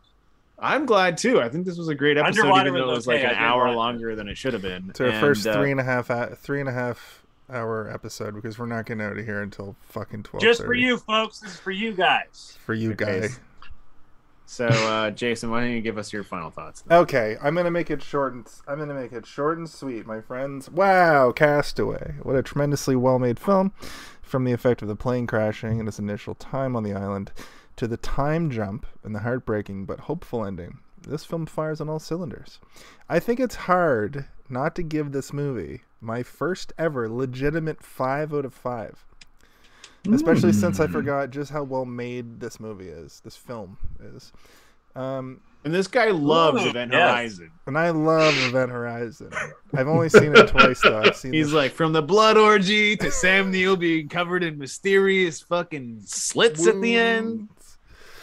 I don't like that first Deadpool. The first Deadpool is a good movie. No, not the first Deadpool movie. The first Deadpool introduction in Wolverine or whatever. What the fuck are you Wolverine talking Origins? He's got doesn't he have like, well, they're not cuts, but he has like lines. Oh, you're fired. It's horrible. Jesus Christ. You don't ever talk about Wolverine Origins on my show again. Helen. I would also give this movie kicking Wilson out the window out of anger, but realizing how much I would miss him if he were gone. Yeah. What went well? Just all of it. The whole thing went well. Even better, honestly, I might go so far as to say as we remember this is one of the great 3-hour-long Tom Hanks movies, not unlike a Forrest Gump. And I don't know if that's full 3 hours, but you know what I mean. And have just a little tad, just a little taste, or same runtime, shorter ending, just a little bit more of a in between those 4 years. Just want to know a little bit more about those 4 years. I know to you guys, I knew you were going to have that reaction, Steve. I know it's a lot like the blood orgy shit that we get. We wanted more of that. Me and Kay. Yeah, it's exactly like the blood orgy from Event Horizon. I wish we got so much more of that. I wanted more blood orgy. I wanted more space hell. People getting their boobs ripped off and shit. I wanted more space hell last week. I just wanted more misadventures. Make some webisodes. If it was far enough into the future, make some webisodes about his time. They do like the Thor style webisodes exactly. where it's just Tom Hanks being like, "Oh, I finally got my laptop working here. Hello, can anyone hear me? Hello, exactly. Rita." Exactly. So that's basically. But hey, this is a milestone for we're well over 100 episodes. Oh God, now. I forgot my password. Wilson. Oh, it's Wilson. My password. Oh, God, what is it? This movie's perfect, and I love it, and it's a 5 out of 5 for me. All right, Tim, do you? I know you kind of did like a really good one, but do you have any like final thought. We do like a what went well, what could have gone better sort of thing. If you have any, I know you already kind of gave us a good sort of solidified thought at the end there, but I can't imagine any changes that could be made that wouldn't get in the way of other very important things. I am a big fan of function in movies, so yeah, you don't. Sometimes there's more often abandoned art than completed art, and for a reason. And yeah, I can't imagine adjusting anything on this that wouldn't hurt anything else. So I'm very, very happy with it as it is, and will sleep comfortably, giving it also a 5 out of 5. Whoa, that's 2 5 out of 5s. Mm. Helen, you have a 5 out of 5 in your pocket? You know, I never do numbers, but I will say this. I give it 5 coconuts out of 5 coconuts. This movie is great, and I agree with you guys that it's perfect. It's, as far as a movie is concerned, it's perfect. It's grounded in reality. The attention to the little details, the setup and payoffs, like you were mentioning, Steve. I also want to say that the sound design needs a standing ovation. I mentioned earlier the word seamless. It is seamless.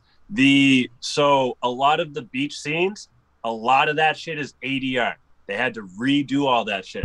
A lot of the wave crashes, the palm trees waving or whatever, all of that shit is was sound design, and you can tell too. Like all of Tom Hanks's dialogue is re-recorded because it was too loud. Yeah, the waves. You could hear it too clear, but it still synced up perfectly, and it made me think of a story. I forget the names or whatever, but it was something about like a king, and he was like trying to hire like a new artist or some shit like that.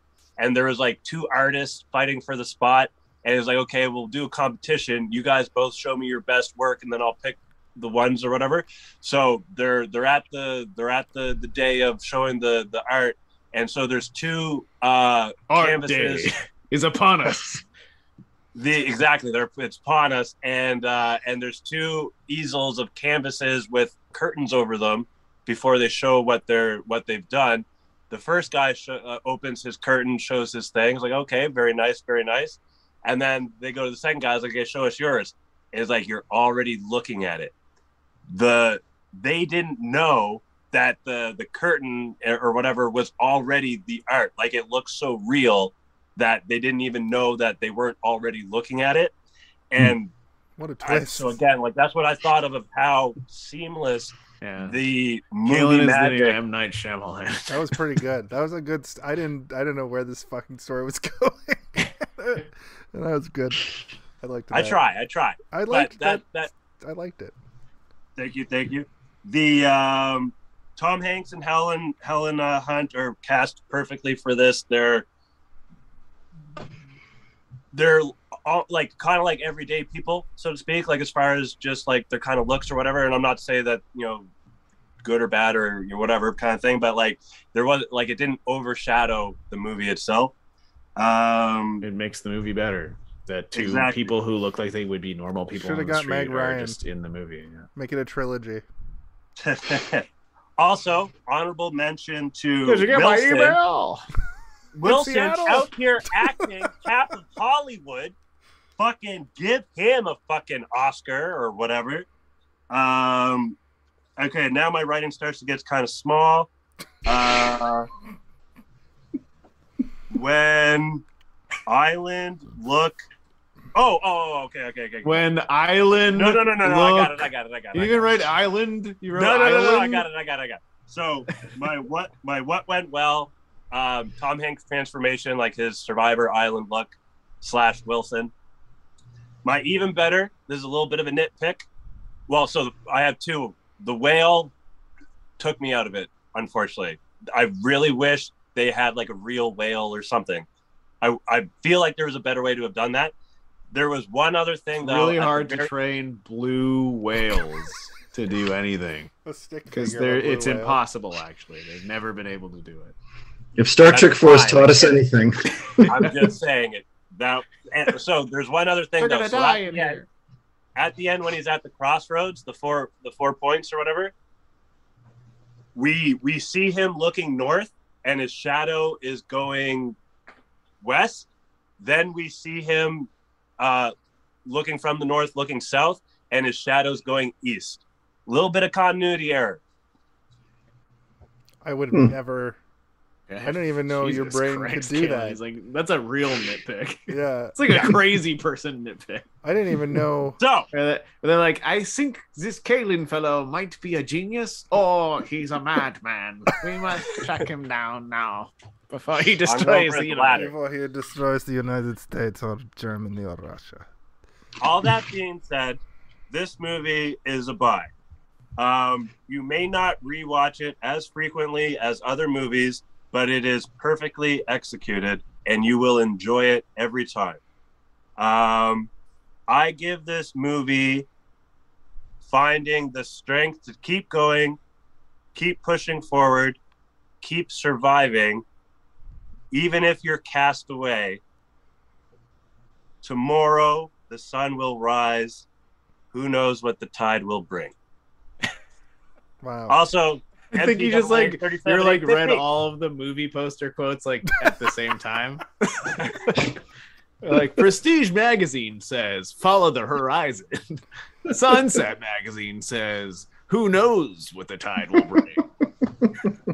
Cinephile magazine says I know that that's what he says at the end of the movie, but you know, a real. When you say it in the way that you said it, it sounded like they were all individual quotes. The first one I thought you were going to say, it's a real Finding Nemo. Oh, wait, no. Survive your way to Dory. Castaway Oh, shit. this Fuck. summer. All right. Sorry, Kalen. Do you have a couple more things to say? MPAA 37850. All right. Very good. Very good work. Yeah, Tim. We started. Kalen got fixated on the MPAA rating, so he's been. He Doing likes detective work at the end of the movie. He's got his magnifying glass at the screen. He's like, when are they gonna? The complete Al does not have an MPAA. There's one or rating. two that don't have it so far. And it Yeah, drove me because crazy. those ones aren't real movies. Hey, Uh, hey, come on.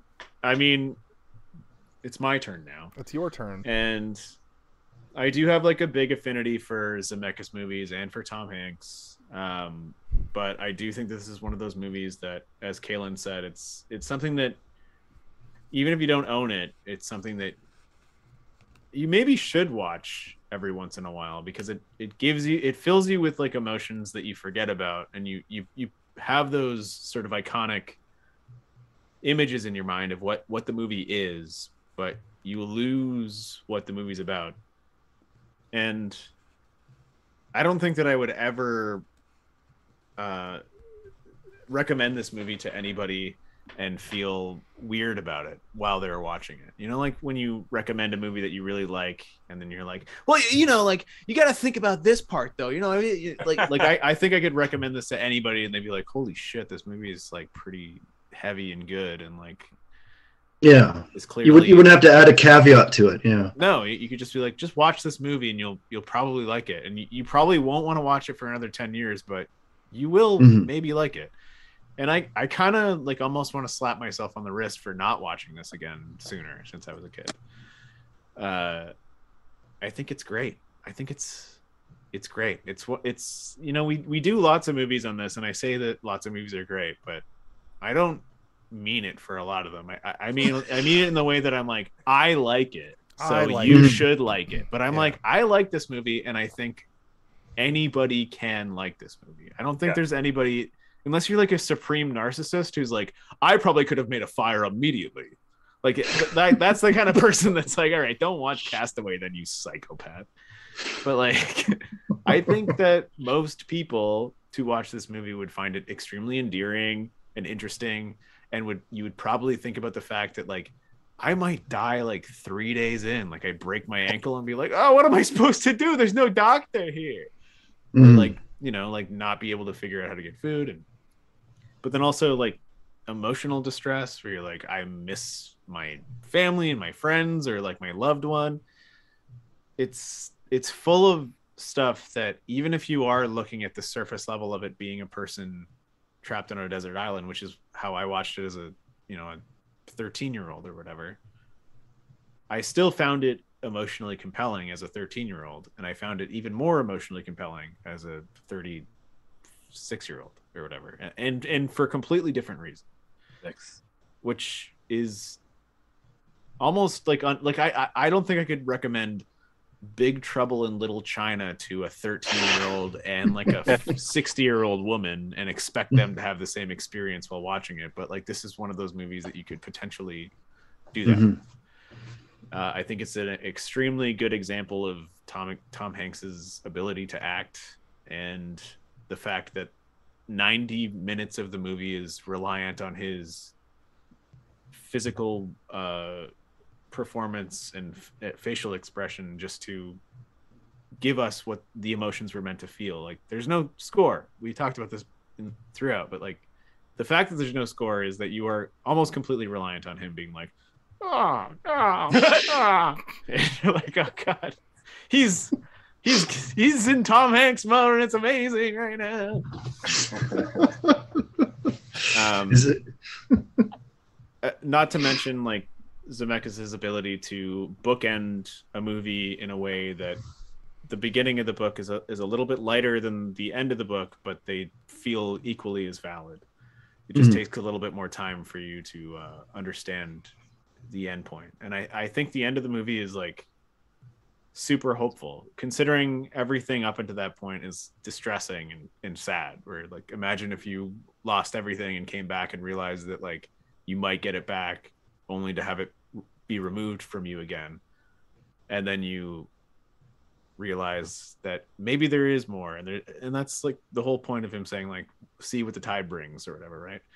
And so his tide is like, well, maybe I'm the tide, and he's like, I'm gonna bring these skates and the volleyball and the package to everybody, and he's the tide. But then even in him being the tide, he sees another tide coming at him, with that woman being like, you look lost, and like that's his next tide, man.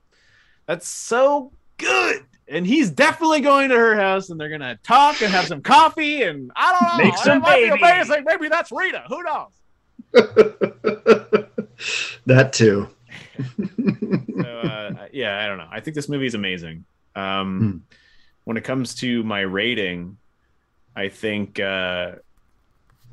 my rating is imagine he immediately used that shitty rubber raft and got over that first wave, and then was just like, ah! And like there was an oil rig right there, and he's like, ah, I did it.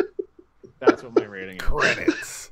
He immediately got to the oil rig. That's how I feel. The movie rules. Yeah, Kaylin, go ahead.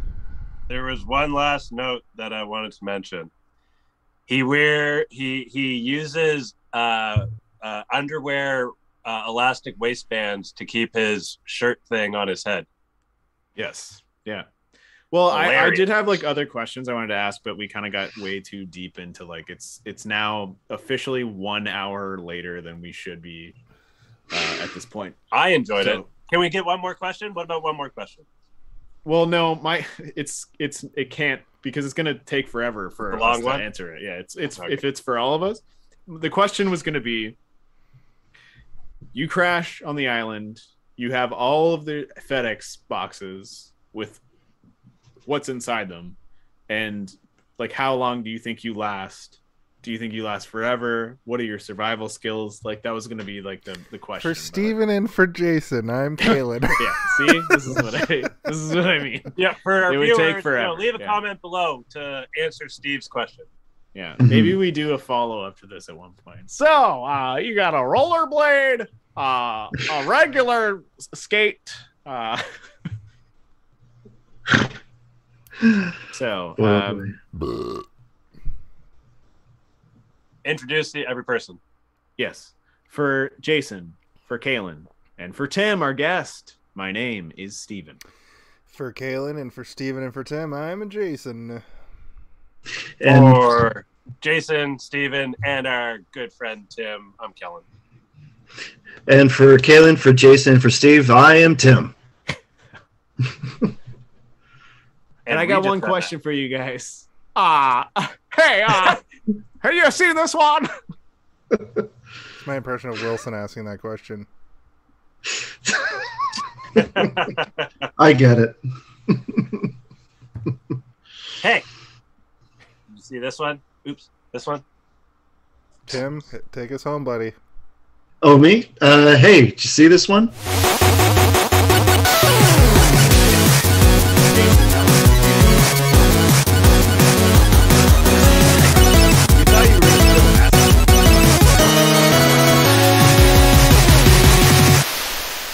Jason, say something funny.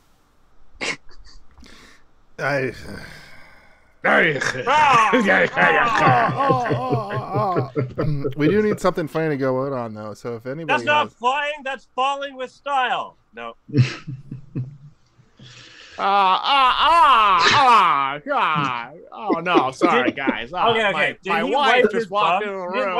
Rita, come back. No, we're almost done the podcast. We're just discussing the end of the movie where you and I battle with Elvis, knives on top of the mountain. Played Elvis's manager.